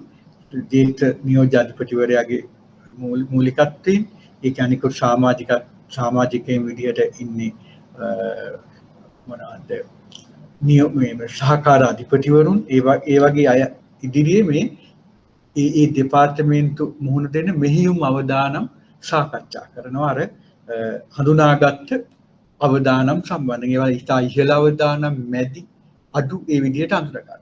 ඒ අඳුරගෙන ඒවා ක්‍රිටිකල් ඒවා තියෙනවා නම් බොහොම බල සම්පන්න අවදානම් තියෙනවා නම් ඒවා පිළිබඳ සාකච්ඡා කරලා ඒකත් අර බෝඩ් රිස්ක් ඕවර්සයිට් කමිටි එහෙම නැත්නම් අපි කියන බ්‍රොක් කියලා ඒකත් ඒ මුදල් මණ්ඩලය විසින් පත් කරන මුදල් මණ්ඩලයට උපදෙස් දෙන එකක්. ඒකෙදි මෙහියුම් අවදානවල මූල්‍ය අවදානවල සාකච්ඡා කරලා ඒ අයගේ රෙකමෙන්ඩේෂන් එක නිර්දේශ මත මුදල් මණ්ඩලයට ඉදිරිපත් කරනවා. අන්න ඒ විදිහට තමයි මේකේ මේ අවදානම් කටයුතු සිදු වෙන්නේ. ඊට අමතරව තියෙනවා ඉන්සිඩන්ට් රිපෝටින් සිස්ටම් කියලා. යම් සිද්ධියක් වුණොත් එහෙම ඒකේ සිස්ටම් එකෙන්ම දැනුම් දෙන්න පුළුවන් ඔය වගේ කාර්යයන් කරන්න. එහෙනම් මෙතනදී ඔයාලට හදාගන්න පුළුවන් මේක මූල්‍ය අවදානම් හා මෙතන තියෙන මේ 탁සේරු කිරීම හා පාලනය කිරීම තුලින් මූල්‍ය අවදානම් හා මෙහෙයුම් අවදානම් කළමනාකරණය පිළිබඳ වගකීම ගන්නවා. මේ දෙකම එනවා. එහෙනම් ශ්‍රී ලංකා මහ බැංකුවේ විශ්වාසනීයත්වය හා කීර්තිනාමය පවත්වා ගැනීමට මහ බැංකුවේ අවදානම් හඳුනා ගැනීම, ඒවා 탁සේරු කිරීම හා පාලනය කිරීම තුලින් මූල්‍ය අවදානම් හා මෙහෙයුම් අවදානම් කළමනාකරණය කිරීම පිළිබඳ වගකීම දරනවා. ඒත් මෙහි කාර්යයන් විදිහට තියෙනවා මොනවද? මූල්‍ය අවදානම් කළමනාකරණය යටතේ මේක දීලා තියෙනවා විදේශ සංචිත සම්බන්ධ අවදානම් සම්බන්ධ මූල්‍ය අවදානම් මේක දාලා දීලා තියෙනවා ණය අවදානම් වෙළඳපොළ අවදානම් මහා ද්‍රව්‍යශීලතා අවදානම් කළමනාකරණය කිරීම ඊළඟට අභ්‍යන්තර අරමුදල් සම්බන්ධයෙන් ඒක දීලා තියෙනවා EPF තැන්පතු රක්ෂණ අරමුදල ප්‍රතිමූල්‍ය අරමුදල් හා නිකුත් සම්බන්ධ අවදානම් ඊළඟට මෙන්න මූල්‍ය නොවන අවදානම් නැත්නම් මෙහිම් අවදානම් කළමනාකරණය කරනවා ඊළඟට ආයතනගත අවදානම් කළමනාකරන රාම මම ඔයගොල්ලන්ට කිව්වා ERM කියලා enterprise wide risk management system කියලා.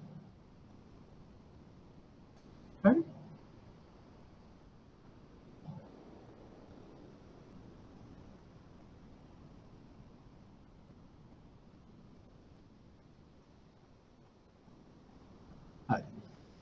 මොකක්ද enterprise wide risk management ERM කියලා ERM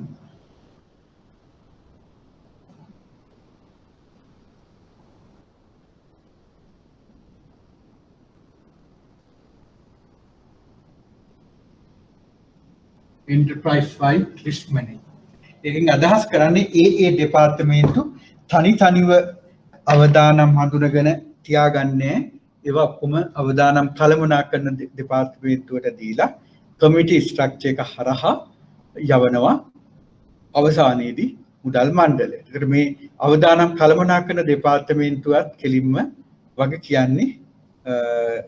කියන්නේ රිපෝට් කරන්නේ කාටද NFRMC කියන කමිටුවටයි බ්‍රොක් කියන කමිටුවටයි. මේකටත් අර මම කිව්වා වගේ ඉන්ටර්නල් ඔඩිට් එකට වගේම අවදානම් කළමනාකරන එකටත් නියෝජ්‍ය අධිපතිවරයෙක් නැහැ. ඒ වෙනුවට කෙලින්ම ස්වාධීනත්වයේ ඉහළ දෙපාර්තමේන්තුවක් විදිහට තමයි ගන්න. එතකොට මූල නොවන අවදානම් මෙහි කිව්වා අපි ආයතනගත අවදානම් කළමනාකරන රාමුව කියන්නේ මොකද්ද? ERM enterprise wide risk management ඊළඟට දෛනික වෙළඳපොළ තොරතුරු මූල්‍ය වෙළඳපොළ තොරතුරු ලබා දෙනවා ඉහළ කළමනාකාරීත්වයට. එහෙනම් අවදානම් කළමනාකරන දෙපාර්තමේන්තුව සම්බන්ධයෙන් යම් අවබෝධයක් එන්න ඇති. මේක සම්බන්ධයෙන් මේ කටයුතු මේ අවදානම් සම්බන්ධයෙන් අපි අර දෙවෙනි ප්‍රශ්නයට අදාළව කතා කරනකොට අපි කතා කරනවා ගිණුම් සම්බන්ධයෙන් කතා කරනකොට මේ මුහුණ දෙන අවදානම් මොනවද? ඒ අවදානම් කළමනාකරණය කරගන්නේ කොහොමද කියලා. එහෙනම් දැන් තියෙනවා ලේකම් දෙපාර්තමේන්තුව. ලේකම් දෙපාර්තමේන්තුව කියන්නේ මහ බැංකුවේ තියෙන ගොඩක් වැදගත් දෙපාර්තමේන්තුව සෙක්‍රටේරියල් ඩිපාර්ට්මන්ට් කියලා අපි කියන්නේ. සෙක්‍රටේරියල් ඩිපාර්ට්මන්ට් සෙක්‍රටේරියල් කියලා අපි කියන්නේ.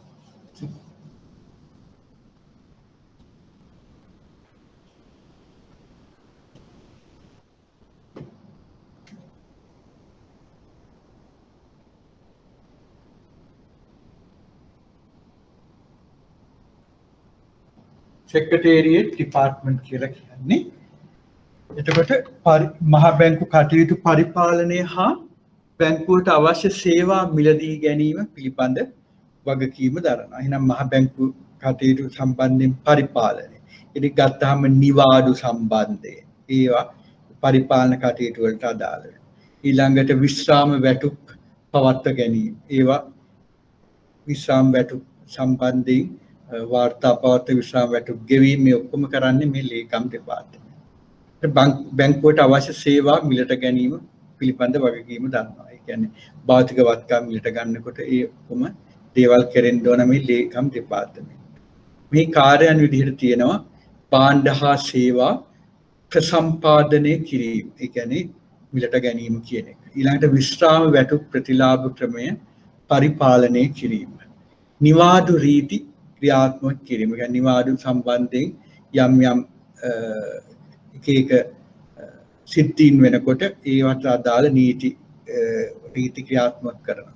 ඊළඟ විදේශ පුහුණු හා විදේශ සංචාර සම්බන්ධයෙන් වෙන ගෙවීම් කරනවා. ඒ කියන්නේ විදේශ බැංකුවේ සේවකයින් විදේශවල පුහුණු වෙනවා, විදේශ සංචාර කරනවා. ඒකට ඒවත් සම්බන්ධ ගෙවීම් කටයුතු කරනවා.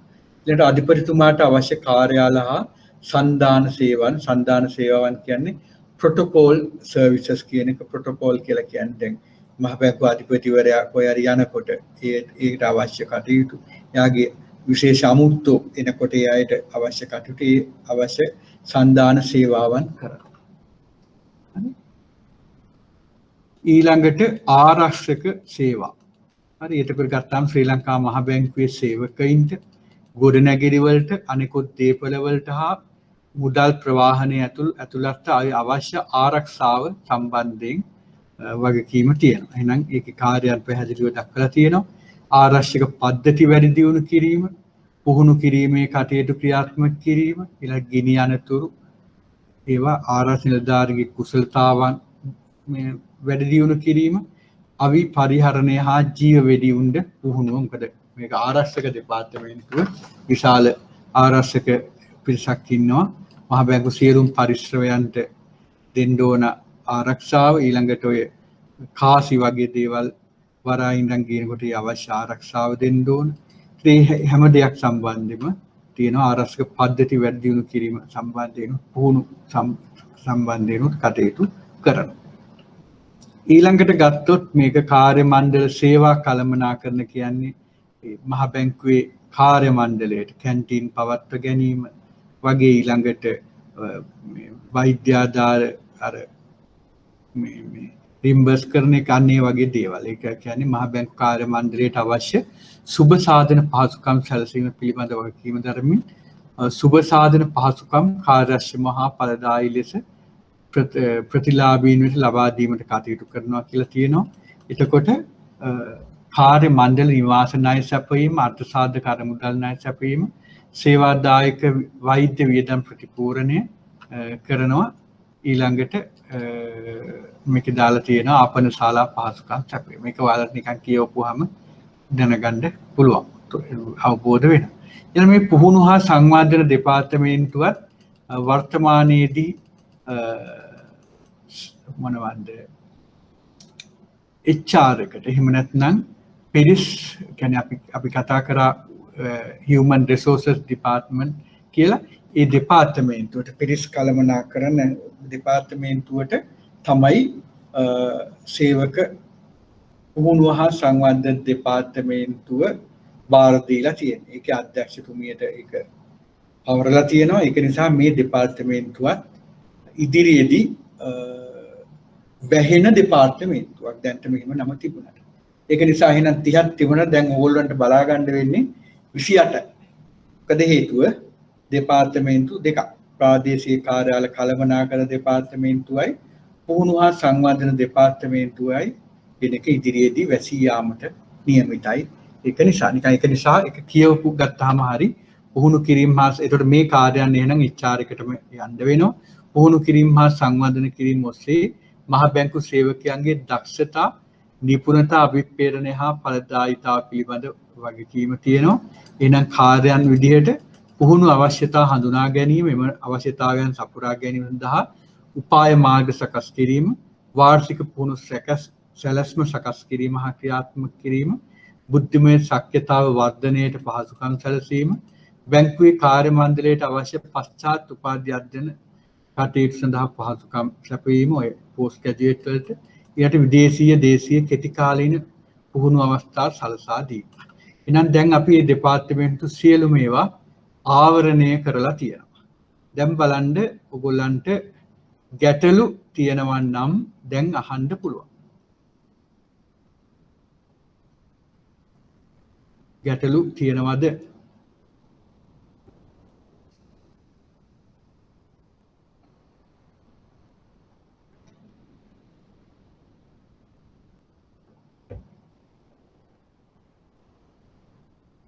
ආටවත්ම කිසිම ගැටලුවක් නැද්ද දෙපාර්තමේන්තු සම්බන්ධයෙන්?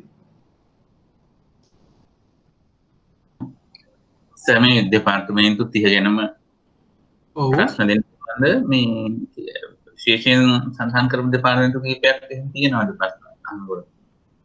ඔව්. දැන් අපි ගත්තාම ආර්ථික හා මිල ස්ථායීතාව, මූල්‍ය ක්‍රමයේ ස්ථායීතාව, ඊළඟට නියෝජිත සේවා. ඒ හැම දෙපාර්තමේන්තුවක් ගැනම ඔයගොල්ලන්ගෙන් අහලා තියෙනවා.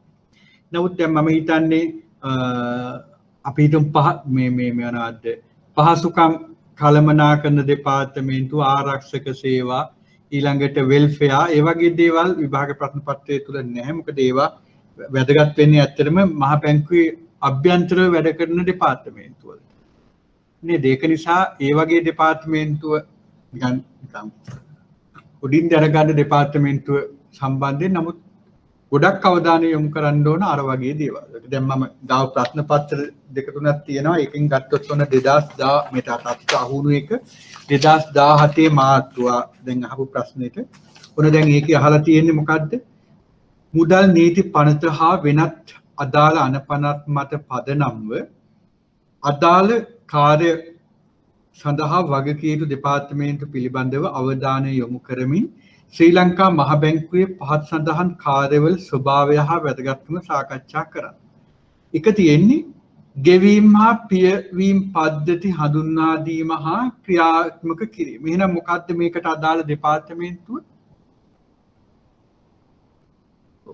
මොකද්ද? ටක් ගාලා ඔලුවට එන්න ඕන ගෙවීම් පියවීම් දෙපාර්තමේන්තුව PSD එක කියලා. Payment and Settlement Department. අන්න එතකොට මේක ක්‍රියාත්මක කරන්න තියෙන දෙපාර්තමේන්තුව මොකද්ද? එතකොට මේ ස්වභාවය ගැනත් කියන්න පුළුවන් එතකොට. RTGS එක.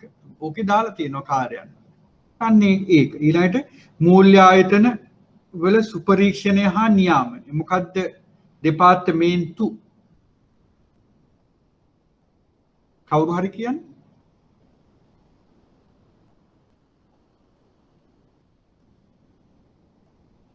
මතක තියෙන්න ඕන බැංකු අධීක්ෂණ හා එක දෙපාර්තමේන්තුව බැංකු නොවන මූල්‍ය ආයතන අධීක්ෂණ දෙපාර්තමේන්තුව SNBFI. ඒවා මේ වල වැදගත්කම අපිට සාකච්ඡා කරන්න පුළුවන්. ඇයි මූල්‍ය ආයතන වැදගත් වෙන්නේ? තැන්පත්කරුවන්ට ආරක්ෂාව සැපයීම, ඊළඟට පද්ධති අවදාන, මුදල් ප්‍රතිපත්තිය ක්‍රියාත්මක කරනකොට මේ ශක්තිමත් මූල්‍ය ආයතන තියෙන්න ඕන. ඊළඟට ආර්ථික ස්ථායීතාවට ඇති කරන්න නම් මේ ණය ගලා යෑම නැත්නම් මොනවද අතරමැදිකරණය යහපත් හොඳින් ක්‍රියාත්මක වෙන්න ඕන. ඒ කියන්නේ මේ මුදල් තියන අයගේ මුදල් අවශ්‍යතා ඇති අයට ගලා යන පද්ධතිය හොඳ ගොඩාක් තියෙනවා. ඒකට ඒ ගැන කතා කරන්න අපිට ඒක කතා කරන්න ඕන. ඊට ආර්ථික පරිශීලනය සිදු කිරීම සහ මුදල් ප්‍රතිපත්තිය සැකසීම. මේක කරන්නේ ERD එකේ. එතන මොකද්ද මේ ඉකොනොමික් රිසර්ච් ඩිපාර්ට්මන්ට්. ඇයි ඒකේ වැදගත්කම? ඊට රටේ රාජ්‍ය ණය කළමනාකරණය කිරීම හතරවෙනි එක. එහෙනම් රාජ්‍ය ණය දෙපාර්තමේන්තුව ඒකේ කාර්යභාරය ගැන කියන්න පුළුවන්. ඒක නිසා ඔයාලා මේ මං කිව්වා එදා 2014 සැප්තැම්බර් ඉඳන්ම මාක් කරගන්න අහපු ප්‍රශ්න දැන් ඔයාලා ගාව දාගන්නවා. දැන් මෙතන ටියුට් එක තියෙනවා. ටියුට් එකේ ඔන්න 2014 දැන් මේක 2017 මාර්තු කියලා ලියා ගන්න. එහෙම කරුවොත් වැඩියෙන් එන්නේ පබ්ලික් ඩෙට් එකට, රාජ්‍ය ණයයකට. අන්න එහෙම අපිට යම් ගන්න පුළුවන් දෙයක්. ඔන්න ඒක 2017. ඊළඟට මට 2019 සැප්තැම්බර් එක තියෙනවා. ඒක ගත්තොත් එහෙම මේක තියෙනවා මං ගාව ඉංග්‍රීසි ප්‍රශ්න පත්‍රයේ තියෙන්නේ managing the international reserves of the country. කවුද? ජාත්‍යන්තර සංචිත කළමනාකරණය කරන්න මොකද දෙපාර්තමේන්තුව? ජාත්‍යන්තර මෙහෙයුම් කටයුතු දෙපාර්තමේන්තුව. ජාත්‍යන්තර මෙහෙයුම් කටයුතු. ජාත්‍යන්තර කටයුතු දෙපාර්තමේන්තුව international reserves. ඒකට ඒකේ කාර්යභාරය ගත්තොත් ඒකට ඇයි අපිට සංචිත අවශ්‍ය වෙන්නේ කියන එක ගැන ඔයාලා දන්නවා.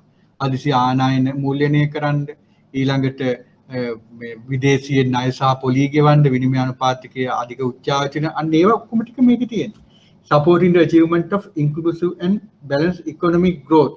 එහෙනම් ආර්ථික කියන්නේ මේ ආර්ථික වර්ධනය වඩා කියන්නේ මොකක්ද අපිට කියන්නේ මේ බැලන්ස් කියලා කියන්නේ අපිට වඩා හොඳ හැමතෙම හොඳ ආර්ථික වර්ධනයක් කරගන්න. එතකොට ඒකෙදි මේ දෙපාර්තමේන්තුව වෙන්න ඕන මොකද්ද? ERD එක economic research. Supervising non-bank financial institutions. එහෙනම් අර බැංකු නොවන මූල්‍ය ආයතන අධීක්ෂණ දෙපාර්තමේන්තුව.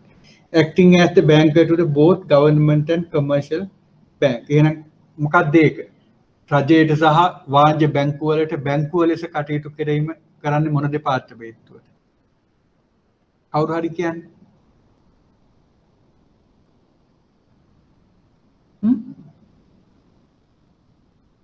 කවුරු හරි කියන්නේ රජයට හා වාණිජ බැංකුවල බැංකුව ලෙස කටයුතු කරන්නේ මොන දෙපාර්තමේන්තුවද?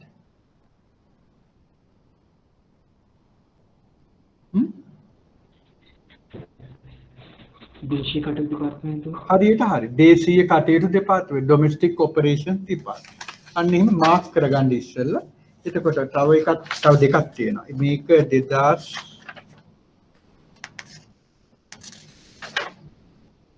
2019 සැප්තැම්බර්මයි සිංහල එක. ඒක අපි කතා කරපු එක. ඊළඟට තියෙනවා තව දෙකක් තියෙනවා. එකක් තියෙනවා 2014 සැප්තැම්බර්. ඒකේ මම හිතන්නේ කෙලින්ම අහලා තියෙන දෙපාර්තමේන්තු මොකද්ද? සංඛ්‍යාන දෙපාර්තමේන්තුව, දේශීය කටයුතු දෙපාර්තමේන්තුව, විදේශ කටයුතු කියලා මේකේ වැරදියක් තියෙන විදේශ කටයුතු දෙපාර්තමේන්තුවක් නැහැ. ඉන්ටර්නැෂනල් ඔපරේෂන්ස් කියන එක කෙලින්ම ට්‍රාන්ස්ලේට් කරලා එතන වැරද්ද වෙලා තියෙන්නේ. එහෙනම් ජාත්‍යන්තර කටයුතු දෙපාර්තමේන්තුව වෙන්න ඕන. ඊළඟට විනිමය පාලන දෙපාර්තමේන්තුව දැන් විනිමය පාලන දෙපාර්තමේන්තුවක් නැහැ. මොකද තියෙන්නේ දැන් මම ඒ වෙනුවට කිව්වා foreign exchange department කියලා තියෙන්නේ විදේශ විනිමය දෙපාර්තමේන්තුව කියලා. එතකොට එතන දෙපාර්තමේන්තු හතරක් තියෙනවා. ඒක කියන්නේ මුදල් නීති පන්තිට අනුව ශ්‍රී ලංකා මහ බැංකුවේ අරමුණු ඉටු කර ගැනීම සඳහා ශ්‍රී ලංකා මහ බැංකුවේ පහත් සඳහන් දෙපාර්තමේන්තු වල කාර්යභාරය පැහැදිලි කරන කෙලින්ම අර කාර්යයන් ලියන්න තියෙනවා. එතකොට එහෙම ඔයාලා එක එක බැලුවොත් තව එකක් තියෙනවා ඒක අපි කතා කරපු එකක්ද බලමු 2018 සැප්තැම්බර්. ඒකෙත් තියෙනවා අදාළ නෛතික ප්‍රතිපාදනවල අරමුණු ළඟා කර ගැනීම සඳහා පහත් සඳහන් ශ්‍රී ලංකා මහ බැංකුවේ දෙපාර්තමේන්තු වල කාර්යභාරය සාකච්ඡා කරනවා. ඒකේ තියෙන්නේ තන්න ආයෙ තියෙනවා දේශීය මෙහෙයුම් කියන්නේ ඩොමෙස්ටික් ඔපරේෂන්ස්. ඊළඟට සේවක අර්ථ සාධක අරමුදල. ඊළඟට ආර්ථික පර්යේෂණ සාර විචක්ෂණ අර අප කිව්වේ MSD කියලා සාර විචක්ෂණතා අධ්‍යයන කියලා මෙතන තියෙනවා. ඒකට MSD එක. මේ විදිහට දැන් මේ දෙපාර්තමේන්තු වල ඔයාලා නිකන් ඉස්සලා බලලා අදහස් අරගෙන කාර්ය කතා කරුවා නම් මෙතන ලකුණු 20ක් තියෙනවා. ඒක නිසා මේ දෙපාර්තමේන්තු 28න් 30 කිව්වට දැන් තියෙන 28යි.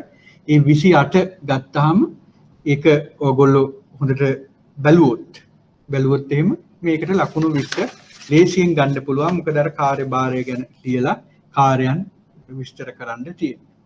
ඒක නිසා මේ ප්‍රශ්නය ඔයගොල්ලන්ගේ විභාගදී අනිවාර්ය ප්‍රශ්නයක් කරගන්න මේකට ලියනවා කියන එක මේ දෙපාර්තමේන්තුව වල. අනිත් එක තමයි මේක බලනකොට ඔයාලට අවබෝධයකුත් වෙනවා මහ බැංකු කාර්යයන් එක්ක. මහ බැංකු කාර්යයන් සහ ඒවට තියෙන දෙපාර්තමේන්තු අදාළ වෙනකොට ඒක බලන්න.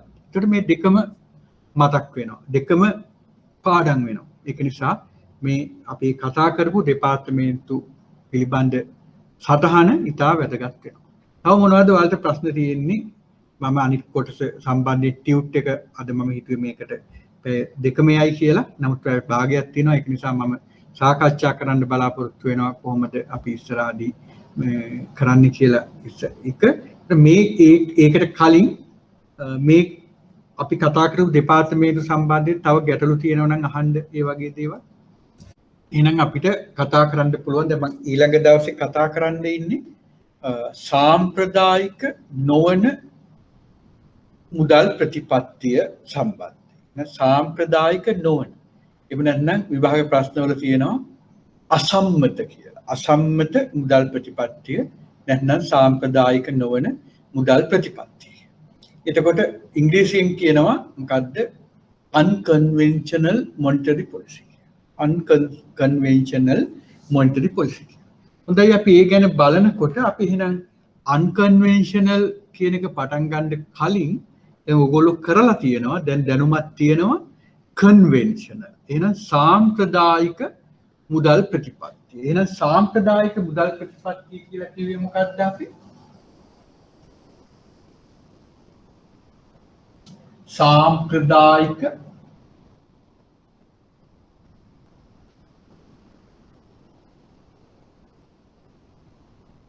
මුදල්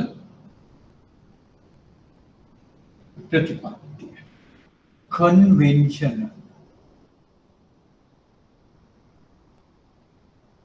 conventional monetary policy. එහෙනම් අපි කතා කරපු මුදල් ප්‍රතිපත්තිය තුල තිබුණේ මොනවද? අපි මුදල් ප්‍රතිපත්තිය ක්‍රියාත්මක කරේ මුදලේ පිරිවැය. ඒ කියන්නේ මොකද්ද? පොලි අනුපාතික වෙත බලපෑම් කරා. පොලි අනුපාතික අඩු වැඩි කරා. හරි. එහෙනම් ඒකට අපි කිව්වා සාම්ප්‍රදායික මුදල් ප්‍රතිපත්තිය. ඊළඟට අපි මුදල් සැපයුම. හැබැයි කෙටි කාලීනව. මුදල් සැපයුම අඩු වැඩි කරා. ඒක අපි ඒකට යොදාගත්තා මොනවද? නිත්‍ය තැන්පතු පහසුකම්, නිත්‍ය ණය පහසුකම්, ඊළඟට රිපෝ රිවර්ස් රිපෝ නැත්නම් ප්‍රතිමිලදී ගැනුම් ප්‍රතිවිකුණුම් වෙන්දි මතක ඇති. දැන් ඒ වයින් කරේ මේ මුදල් ප්‍රතිපත්තිය යටතේ මුදල් සැපයුම කෙටි කාලීනව වෙනස්. දැන් මුදලේ පිරිවැය වෙන පොලි අනුපාතිකය වෙත බලපෑම් තියෙනවා. දැන් අපි පොඩි කතන්දරයක් නෙමෙයි ඇත්ත කතාවක්. අපි දන්නවා 2007 ලෝක මූල්‍ය අර්බුදය ඇති වුණා ඇමරිකාවේ. එහෙනම් ඇමරිකාවෙන් පටන් ගත්තේ මූල්‍ය අර්බුදය කාලේ මොකද තිබුණේ? ඇමරිකාවේ උද්දමන මම මේක අලුත් එකක් නමුත් දැන්ට මතක තියාගමු උද්දමන ඉලක්කය 2%. මොකද උද්දමන ඉලක්කය 2%. එහෙනම් ඒක මතක තියාගන්න. ඕම තියෙනකොට දැන් අර අපි කියන සබ් ප්‍රයිම් ක්‍රයිසිස් කියලා ඒතර මූල්‍ය ආයතන බිඳ වැටුණා. ඒ බිඳ වැටිලා වරලා මොකද්ද සිද්ධ වුනේ? මූල්‍ය ආයතන බිඳ වැටෙන්න බලපාන ප්‍රධානතම හේතුව මොකක්ද? බැංකුවල තියෙන ද්‍රවශීලතාව නැතුව යන. තැන්පත්කරුවන්ගේ මුදල් ඉල්ලපුවාම ආපසු දෙන්න බැංකුවට මුදල් නැති වුණොත් ඒකට අපි කියනවා ද්‍රවශීලතාව. එහෙනම් එහෙම වුණාම තමයි බැංකුව බිඳ වැටෙන්නේ. ඒක තමයි තැන්පත්කරුවන්ගේ විශ්වාසය නැතිවීම නිසා කොහොම දෙන ඇවිල්ලා ඉල්ලලා මුදල් ඉවත් කර ගැනීම නිසා බැංකුව බිඳ වැටෙනවා. එහෙම ගත්තාම ඇමරිකාවේ මාසෙකට බැංකු 40ක් විතර බිඳ වැටුණා 2007 යුගයේ. එතකොට මොකද්ද කරන්නේ? දැන් සාමාන්‍යයෙන් බැංකුවකට ද්‍රවශීලතා අර්බුදයක් ඇති වෙනකොට මොකද්ද වෙන්න ඕන? එයාලට අර කියන්නේ මුදල් ලබා ගන්න පුළුවන්කම තියෙන්න ඕන ආර්ථිකය තුළ මුදල් පුළුවන් තරම් තියෙන්න. ඒක නිසා මොකද්ද මහ බැංකුව කෙරුවේ? මේ බැංකුවල ද්‍රවශීලතාව ඉහළ යන්න, වෙළඳපොලේ ද්‍රවශීලතාව ඉහළ යන්න, එක අතකින් තිබුණ අනිත් පැත්තට උද්දමන අනුපාතිකය මං කිව්වේ 2%යි කියලා. 2 නෙමෙයි අවදමනයකට මුලදී ගමන් කරා. ඒ කියන්නේ උද්දමනය ඍණ මට්ටමකට ගමන් කරා. ඊට පස්සේ ක්‍රමක්‍රමයෙන් ඉහළ ගියා. එතකොට ඒක නිසා උද්දමනය එහෙම වුණාම මේ කියන්නේ ඍණ වෙනවා කියන්නේ මොකද? දවසින් දවස භාණ්ඩවල මිල ගණන් අඩු වෙනවා. එතකොට අද පාන්දාසලා රුපියල් 50ට දීලා හෙට 40ට දෙන්න නිෂ්පාදකයෝ කැමතිද නැහැ. එහෙනම් මොකද්ද ඒක පොදුවේ ගත්තොත් එහෙම ආයෝජකයෝ අදාරමත් වෙනවා. ඒ කට්ටිය නිෂ්පාදනය කරන්නේ නැතුව යනවා මේ විදිහට මිල මට්ටම අදට වඩා මේ හෙට අඩු වෙන මට්ටමක් තියෙනවා. අවදමනයක් තියෙනවා. මේ තත්ත්වය නැති කරන්න නම් මොකද්ද වෙන්න ඕන? පුළුවන් තරම් ද්‍රවශීලතාව ඇති වෙන්න ඕන ආර්ථිකය තුළ. يعني මිනිස්සු ඉල්ලන්න ඕන. එහෙනම් මිනිස්සු ඉල්ලන්න නම් මම කිව්ව අදීල්ලුම කියලා කිව්වා අදීල්ලුමක් ඇති වෙන්න නම් මිනිසුන්ට මුදල් තියෙන්න ඕන. එහෙනම් ඒක නිසා මොකද්ද කරේ? මේ මුදල් ලබා ගන්න පහසු වෙන්න මුදලේ පිරිවැය වෙන පොලි අනුපාතික කියන එක ගොඩාක් අඩු කරා. අඩු කරලා 0.0 කරා. හරි? බිඳුව කරා. මෙතනදී බිඳුව කෙරුවා කියලා කියන්නේ ෆෙඩරල් රිසර්ව් එකේ නැත්නම් ඇමරිකානු සංචිත බැංකුවේ බැංකු ගෙනල්ලා තමන්ගේ අතිරික්ත මුදල් තැන්පත් කරන්න හදනවා නම් ගෙවන පොලි අනුපාතිකයේ 0.0ක්. එහෙනම් පොලියක් ගෙවන්නේ නැහැ. එහෙනම් බැංකු මොකද කරන්නේ? මහ බැංකුවේ ගෙනල්ලා මුදල් දාන්නේ නැහැ. ඒ වෙනුවට ණය දෙයි කියලායි මහ බැංකුව බලාපොරොත්තු වෙන්නේ. එහෙනම් ඒක නිසා පොලි අනුපාතික 0 කරා. ඒකෙන් එකක් අර ණය දීම් වැඩි කරලා උද්දමනයත් වැඩි කරගන්න කියන්නේ අවදමනයේ තිබුණු උද්දමනය වැඩි කරගන්න උත්සාහ කරා. දැන් පොලි අනුපාතික දැන් තවත් ඒ තත්ත්වයේ තියෙනවා නම් තාමත් ආර්ථික අවදමනයක් තියෙනවා නම් බැංකු බිඳ වැටෙනවා නම් මොකද්ද කරන්න වෙන්නේ? පොලි අනුපාතික තවත් අඩු කරන්න. නමුත් පොලි අනුපාතික බිඳුව වෙලා තියෙනකොට තවත් අඩු කරන්න දෙයක් තියෙනවද? නැහැ.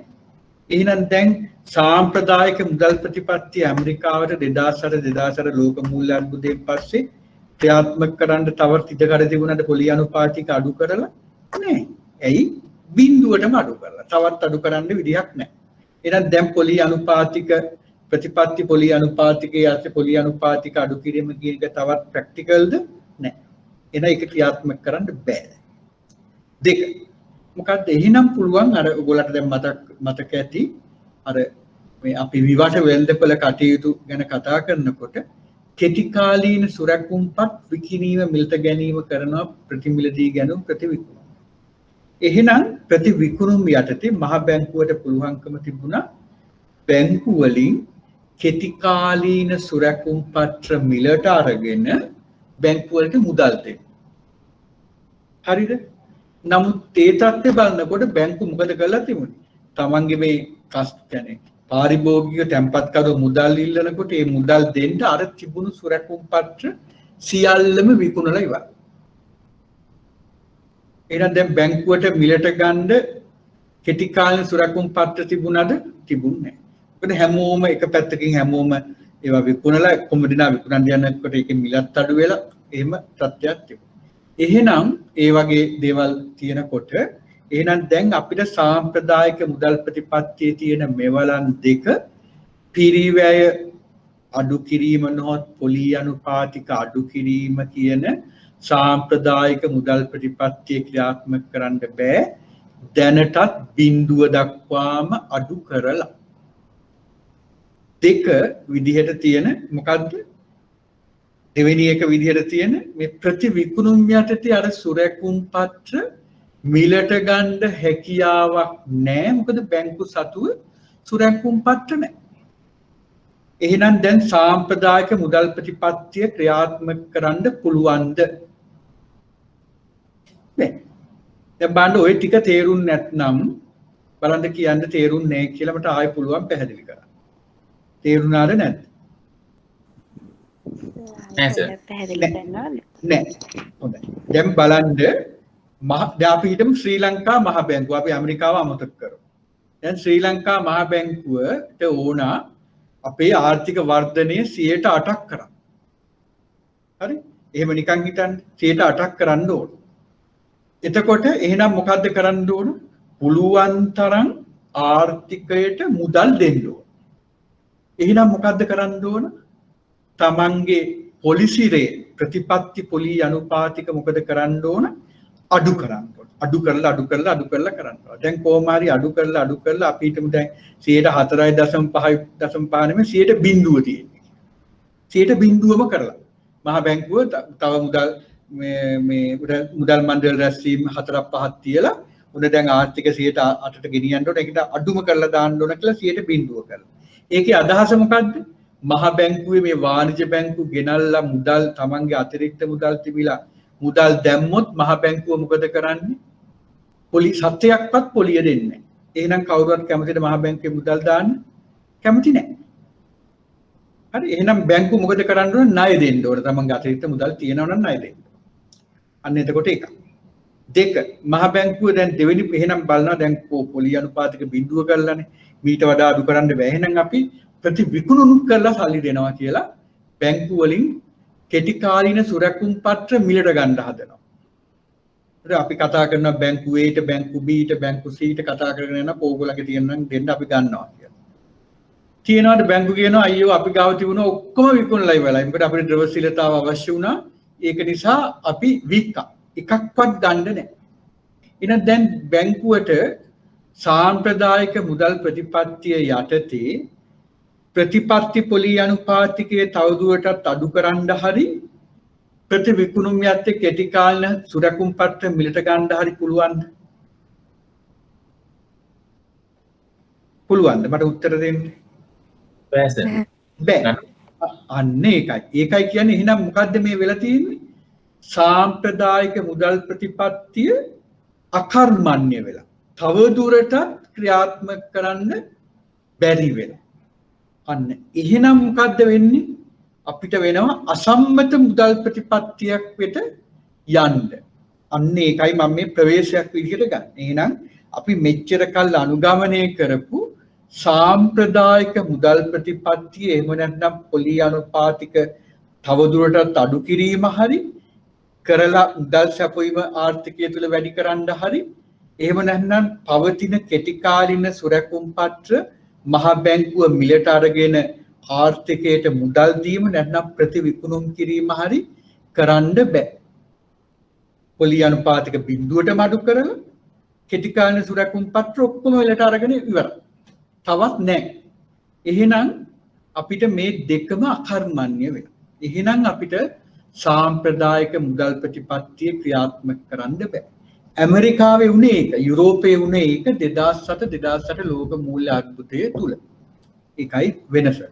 එතකොට එහෙම ගත්තාම එහෙනම් අසම්මත මුදල් ප්‍රතිපත්තියකට යන්න වෙනවා. අසම්මත මුදල් ප්‍රතිපත්තියක් කියලා කියන්නේ මොකද්ද? මේ සාම්ප්‍රදායිකව කරපු එකකින් ඔබ්බට යෑමක්.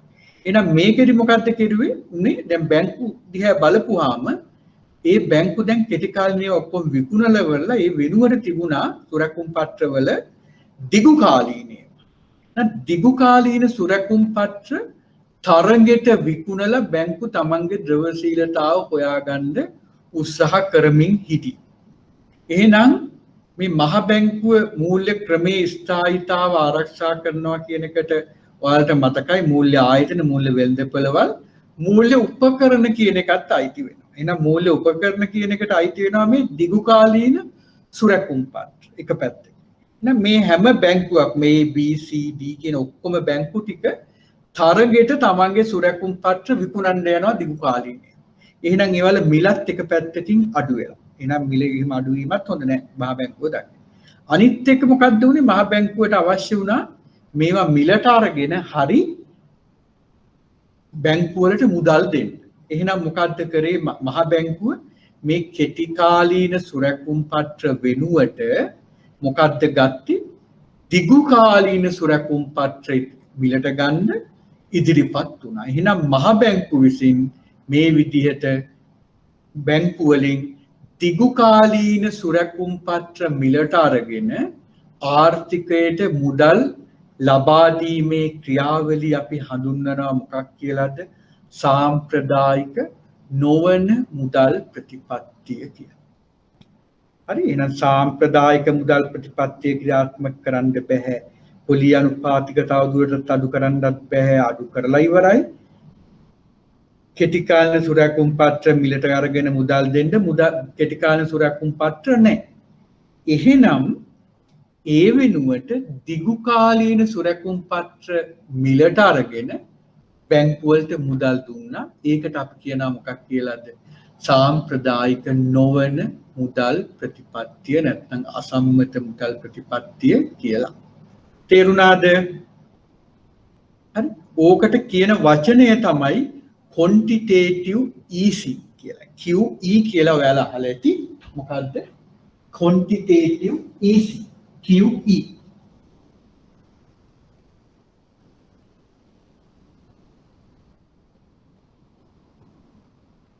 QE.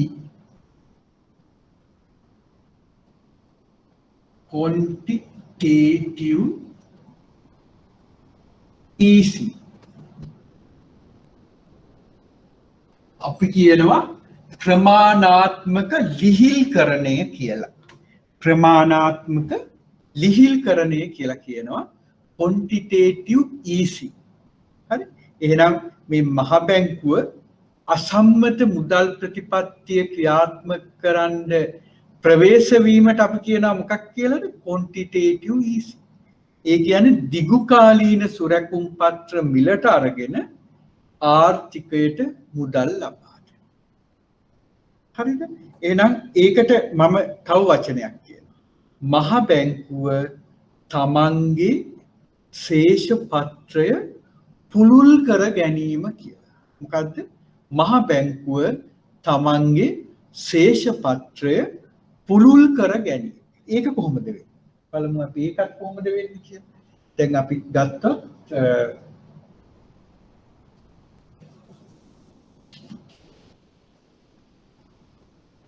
දන්නවා අපිට ශේෂ පත්‍රය අඳින්න පුළුවන් මේ විදිහට. කියනොත් සරලව මේ පැත්තේ මම ඔයාලට මම හිතන්නේ කියලා දීලා තියෙනවා NDA අපි ඉස්සල්ලාම ඉන්නේ net foreign assets net domestic assets NFA NDA කියලා තියෙනවා. මෙතන මේ පැත්තේ තියෙන්නේ සංචිත මුදල් වල සංචිත මුදල් ගැන දන්නවා. මහා බැංකුවේ ආර්ථිකයට වෙත නිකුත් කරලා තියෙන සමස්ත මුදල් ප්‍රමාණය. මේ පැත්තේ වගකීම්, මේ පැත්තේ පත්කම්. දැන් හිතන්න යම් බැංකුවකින් යම් ප්‍රමාණයක් මිලට ගන්නවා අපි මොනවද? සුරැකුම් පත්‍ර. අවුරුදු 5ක ඒවා. දිගු කාලින සුරැකුම් පත්‍ර. එහෙනම් ඒක කොතනටද යන්නේ? මහ බැංකුව ඒක වක්කමක්. අර බැංකුව තව අවුරුදු 5කින් අපිට ගෙවන්න ඕන කල්පිරුණා. ඔන්න එහෙනම් මෙතන වැඩි වෙනවා. NDA වැඩි. එහෙම වැඩි වුණාම මොකද්ද කරන්නේ? මහ බැංකුව මේ සුරැකුම් පත්‍ර අරගෙන අර බැංකුවට මුදල් ලබා දෙනවා. මෙන්න මුදල් කියලා. එහෙනම් මොකද්ද වෙන්නේ? සංචිත මුදලු වැඩි වෙනවා. තේරුණාද? NDA යටතේ වැඩි වුණා මොකද්ද? දිගු කාලීන සුරැකුම් පත්‍ර කියලා වැඩි. ඒ ප්‍රමාණයෙන් අර බැංකුවට මුදල් ගලා යන නිසා මහ බැංකුවේ සංචිත මුදල් ප්‍රමාණය වැඩි වෙනවා. තේරුණාද? එහෙනම් ඒක නිසා දැන් මේ QE තුලින් quantitative easing තුලින් මොකද්ද වෙන්නේ? මහ බැංකුවේ ශේෂ පත්‍රය පුළුල් වෙනවා. තව දුරටත් පුළුල් වීමක් වෙනවා. හරිද? ඒකට ඔන්න ඔය කාරණා සම්බන්ධයෙන් අපි කතා. ඔයාට මහ බැංකුවේ ශේෂ පත්‍රයේ පුළුල් වීම කියන එක තේරුණාද? බලන්න කියන්නේ මහ බැංකුවේ ශේෂ පත්‍රයේ පුළුල් කර ගැනීමෙන් ක්‍රියා කිරීම කියන එක තේරුණාද ඔයාලට? තේරුණා සර්. තේරුණා. හරි. එහෙනම් අපි ගත්තොත් ඔන්න ඕකට තමයි එහෙනම් අසම්මත මුදල් ප්‍රතිපත්තිය. يعني නම් ප්‍රතිපත්ති පොලී අනුපාතික තවදුරටත් අඩු කිරීමක් වෙනුවට කෙටි කාලීන සුරැකුම් පත්‍ර තව මේ මිලට ගන්නවා වෙනුවට මොකද ඒ දෙකම ක්‍රියාත්මක කරන්න බෑ. ඒක නිසා මේ දිගු කාලීන සුරැකුම් පත්‍ර මිලට අරගෙන මහ බැංකුව මුදල් දුන්නා. දැන් එහෙම මුදල් ලබා දීම තුළින් එයාලා බලාපොරොත්තු වුණා බැංකුවල ද්‍රවශීලතාවය ඉහළ යනවා. එතකොට අර මේ බැංකු බිඳ වැටීම වැළැක්වෙනවා. මොකද බැංකු වලට අවශ්‍ය තරම් ද්‍රවශීලතාව තියෙනවා. එහෙනම් එතකොට තැන්පත්කරුවෝ ඉල්ලූ විටක මුදල් ලබා දෙන්න පුළුවන්. ඒක නිසා අන්න එකක් මූල්‍ය ආයතන බිඳ වැටීම නැවතුණා. අනිත් පැත්තෙන් මොකද්ද මේ බැංකු ණය දුන්නා. ණය ලබා දීම තුලින් මොකද්ද බලාපොරොත්තු වෙන්නේ?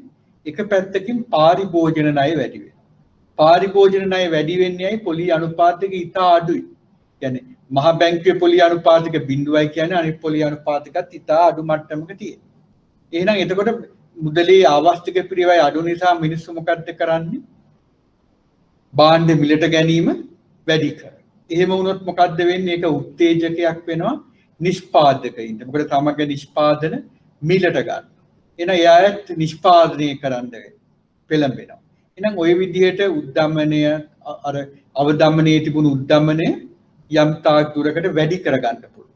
එහෙනම් අන්න ඒ වගේ දේවල් බලාපොරොත්තු වෙන තමයි මහ බැංකුව මේ විදිහට quantitative easing කියන එක ක්‍රියාත්මක කරේ. මම මේ කියන්නේ මේවා අපි පියවරෙන් පියවර කතා කරනවා මේවට යොදා ගන්න මුදල් ප්‍රතිපත්ති උපකරණ මොනවද කියලා. මම මෙතනදී දෙන්නේ ඕගොල්ලන්ට අනිත් දවසේදී මේක පටන් ගත්තාම ගැටලුකාරී තත්ත්වයක් එන්නේ නැහැ. ඒක නිසා ටියුට් එකත් එක්ක අපි ලබන සතියේ පටන් ගන්නවා. එතකොට මේකෙදී අපිට දැන් මේකේ තව ලස්සන කතන්දරයක් තියෙන්නේ මේ විදිහට වුණාට ආයෝජකව කැමති වුණේ 2015 වෙනකම්ම නිෂ්පාදනය කරලා මේ ආර්ථිකය යථා තත්ත්වයට පත් කරන්න. මොකද එයා තිබුණේ අවිනිශ්චිතතාවයක් ආර්ථිකය පිළිබඳ. පාරිභෝජනත් ඒ විදිහට ගොඩාක් වැඩි වුණේ නැහැ. කොහොමද 2015 අග වෙනකොට තමයි උද්දමන අගේ 1.6ට වගේ ගෙනාවේ ඇමරිකාව ගත්තා. ඒ තාක් අවුරුදු 6කට ආසන්න කාලයක් මේ QE ක්‍රියාත්මක කරා. මේක මුලදී තවත් ගැටලුකාරී තත්ත්වයක් ආවා. දැන් මේ විදිහට ව්‍යාපාරිකයෝ මේ විදිහට පොලී අනුපාතික අඩු වුණාට ණය අරගෙන නිෂ්පාදන ආරම්භ කරුන්නේ නැහැ. ඒක නිසා සේවා නියුක්ති වැඩි වුණේ නැහැ මුල් කාලේ. එතකොට මේ බැංකු වලට ගොඩාක් මුදල් තිබුණා. මොකටද? මේ දිගු කාලීන සුරැකුම් පත්‍ර මිලට මේ විකුණලා ලැබුණු මුදල්. එහෙනම් අපි ඒ වගේ වෙලාවකට අපි කියනවා liquidity trap කියලා. ඒ කියන්නේ ද්‍රවශීලතා උගුල කියලා. ඒ කියන්නේ මුදල් තියෙනවා බැංකුවල ගන්න කෙනෙක් නැහැ ණය විදියට. ණය විදියට කවුරුත් ගන්න නැහැ. මේ රටවල් වල කැපිටල් රෙස්ට්‍රික්ෂන්ස් නැත්නම් ප්‍රාග්ධන ගලා යාම් වලට තියෙන බාධක අඩුයි. නැතුව නෙමෙයි නමුත් අඩුයි. සාපේක්ෂව අපේ රටවල් වලට වඩා. ඒක නිසා මොකද්ද උනේ? මේ මුදල් කියන්නේ මේ බැංකුවල තිබුණු අතිරික්ත මුදල් නැගී එන ආර්ථිකයන්ට ගලාගෙන ආවා. නැගී එන ආර්ථිකයන් කියලා මැලේසියාවට, තායිලන්තෙට, චීනෙට, ඉන්දියාවට ඔය රටවල් වලට ගලාගෙන ආවා. අපේ රටෙත් ඔය කොටස් වෙළඳපොළ එහෙම ඒ කාලේ 2014 අග වෙනකම්ම අපේ රටවලත් කොටස් වෙළඳපොළත් ටිකක් අප් වුණා. විදේශී අය ගත්තා. ඒකට හේතුව මොකද්ද? මේ විදිහට තිබුණු අතිරික්ත අරමුදල් මේ නැගී එන සහ සංවර්ධනය වෙමින් පවතින රටවල් වලට ගලාගෙන ආවා. එහෙනම් ඒවා ගලාගෙන ආවේ ඔයාලා අහලා ඇති උණු මුදල්, hot money කියලා. hot money නැත්නම් උණු මුදල් කියලා කියනවා. එකෙන් අදහස් කරන්නේ ඒවා කෙටි කාලීන මුදල්. ඒවා ඉන්නේ සුරකුම්පත් කෙටි කාලීන සුරකුම්පත් වල ආයෝජන විදියට. එහෙනම් ඒ ආපු ගමන් මොකද්ද වෙන්නේ? ඒ රටට විදේශීය මුදල් ගොඩාක් එනවා. එතකොට වෙන්නේ මොකද්ද? විනිමය අනුපාතික අධි ප්‍රමාණය වෙනවා. ඒ කියන්නේ අපේ දේශීය රුපියල ශක්තිමත් වෙන තත්ත්වයක් වෙනවා. එයි විදේශීය මුදල් ගොඩක් ගලාගෙන. ඊට පස්සේ මොකද්ද වුනේ? අපේ රටවල් වල ඒවා කෙටි කාලීන අරමුදල් විදියට ඇවිල්ලා ආයෝජනය. ඊට පස්සේ 2015 අග වෙනකොට මොකද්ද වුනේ? අර රටවල් ඇමරිකාව යථා තත්ත්වයට පද යාලා 0.25 දක්වා අර 0.0 තිබුණු පොලි අනුපාතික වැඩි කරා. ඇයි වැඩි කරේ? දැන් මේ රටවල් 1.6ට ඇමරිකාවේ පොලි අනුපාතික 1.6ට වැඩි වුණා. දැන් ටාගට් එක 2%යි. දැන් ළඟයි. ඒක නිසා මොකද්ද කරේ? එයාලා මුදල් ප්‍රතිපත්තියේ යටතේ මේ ෆෙඩ් රේට් එක වැඩි කරා 0.25. එතකොට මොකක්ද වුනේ?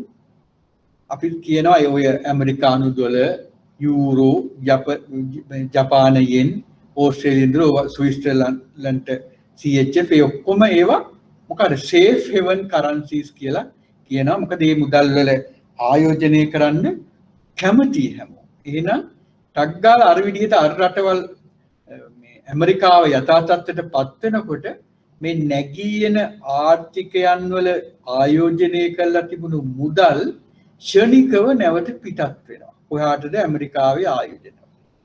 දැන් එතකොට මොකද්ද වෙන්නේ? මේ රටවල් වලින් ක්ෂණිකව අර නැගී එන ආර්ථිකයන් තුලින් මුදල් පිටත් වෙනවා. එහෙනම් මුදල් ලැබෙනකොට විනිමය අධි ප්‍රමාණය වෙනවා. ගලාගෙන යනකොට විශාල ප්‍රශ්න ඇති කරමින් අවප්‍රමාණය වෙනවා. එහෙනම් මේ විදිහට මේ quantitative easing කියන එක මේ නැගී එන සහ සංවර්ධනයේ වෙමින් පවතින රටවල් වලට බලපෑවේ කොහොමද කියන එක ඔයාලගේ විභාග ප්‍රශ්නවලදී අහනවා. ඒක නිසා දැනගන්න ඕන මේ වගේ ප්‍රශ්නවලට එහෙනම් ඒවට අපි කියන ඔය විදිහට කෙටි කාලීන ප්‍රාග්ධනයේ උණු මුදල් එනවා යනවා කියන එකට අපි කියනවා පොදුවේ capital flights කියලා කියනවා. එහෙනම් මේ විදිහට නැගී එන සහ සංවර්ධනයේ වෙමින් පවතින රටවල් වලට මුදල් ගලාගෙන ඒම සහ ගලාගෙන යෑම තුලින් අස්ථායී තත්ත්වයන් ඇති වුණා. හරිද? එතකොට මේ capital flights ඕනෝ අපි දැනගන්න ඕන. ඊළඟට මේ quantitative easing කියන එක දැන් අපි ගත්තොත් එහෙම අපි මේ විදිහට 2007-8න් පටන් ගත්තට ඇත්තටම quantitative easing කියන එක පටන් ගත්තේ 2001 ජපානයේ. ජපානයේ දිගින් දිගටම තිබුණේ අවදමනයක් ඒ කාලේ. ඒක නිසා එයාලා මේ quantitative easing කියන එක ක්‍රියාත්මක කරේ 2001. එහෙනම් 2007-2008 ලෝක මූල්‍ය අර්බුදය ආරම්භ වෙලා මේ ඇති වුණු තත්ත්වයන් උඩ ඇමරිකාව අනුගමනය කෙරුවාට ඊට පස්සේ ඒක යුරෝපය, එංගලන්තය ඒ රටවල් වලට ගියාට ජපානයේ ඒක පටන් ගත්තේ මුලින්ම 2001. ඒ කාලේ යාලා පටන් අරගෙන ක්‍රියාත්මක කෙරුවා කරලා යාලා බලාපොරොත්තු වුණා 2017 දී හරි ඉලක්කවලට එන්න. නමුත් ඒත් බැරි වුණා. ඒක නිසා දැන් යාලා කර මේකට තව Q අකුරක් එකතු වෙලා තියෙනවා. යාලා ක්‍රියාත්මක කරන්නේ QQE quantitative qualitative easing කියලා. අපි ඒව ගැන කතා කරන්න ඕන. ඔන්න ඔය කාරණා තමයි අපි ඊළඟ පාඩම මේ අසම්මත මුදල් ප්‍රතිපත්තිය යටතේ කතා කරන්නේ. ඊට පස්සේ ඒ මහ බැංකු විසින් අනුගමනය කරපු මුදල් ප්‍රතිපත්තීන් කතා කරන්නේ. දැන් මේ දක්වා අපිට තව විනාඩි 4ක් තියෙන්නේ. ඒකේ ඔයාලට මේකෙන් ආපු ප්‍රශ්න මේකෙන් හෝ දෙපාර්තමේන්තු වලින් ආපු ගැටලු තියෙනවද සාකච්ඡා කරන්න. දැන් ලංකාවේ ක්‍රියාත්මක වෙන්නේ සාම්ප්‍රදායික මුදල් ප්‍රතිපත්තියද? මොකද සාම්ප්‍රදායික මුදල් ප්‍රතිපත්තියද ක්‍රියාත්මක වෙන්නේ දැන් ලංකාවේ? ශ්‍රී ලංකාවේ ක්‍රියාත්මක වෙන්නේ සාම්ප්‍රදායික මුදල් ප්‍රතිපත්තිය. දැන් මොකද හේතුව පොලි අනුපාතික තුලින් සහ මොනවද රිපෝ රිවර්ස් රිපෝ තුලින් ක්‍රියාත්මක වෙන සාම්ප්‍රදායික මුදල් ප්‍රතිපත්තිය තමයි ක්‍රියාත්මක වෙන්නේ. සාම්ප්‍රදායික නොවන මුදල් ප්‍රතිපත්තිය ක්‍රියාත්මක වෙන්නේ දියුණු කාර්මික රටවල් ඇමරිකාව යුරෝපය ඉංගලන්තය ජපානය වගේ දියුණු කාර්මික රටවල් වල විතරයි සාම්ප්‍රදායික නොවන මුදල් ප්‍රතිපත්තිය ක්‍රියාත්මක වෙන්නේ. සාම්ප්‍රදායික මුදල් ප්‍රතිපත්තිය තමයි අපි ක්‍රියාත්මක කරන්නේ. අපි පොලි අනුපාතික අඩු වැඩි කිරීම සහ වෙළඳපොළ ද්‍රවශීලතාව අඩු වැඩි කිරීම තුලින් අපි සාම්ප්‍රදායික මුදල් ප්‍රතිපත්තිය ක්‍රියාත්මක කරනවා. තව ඒ වගේ ගැටලු තියෙනවද?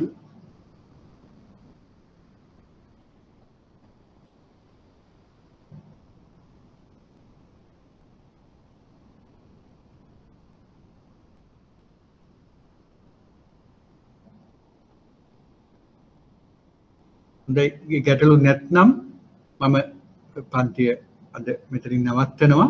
අපි ලබන සතියේදී එනම් සාම්ප්‍රදායික නොවන මුදල් ප්‍රතිපත්තිය යටතේ අපි කතා කරමු ටියුට් එකත් එක්ක. බොහොම ස්තුතියි.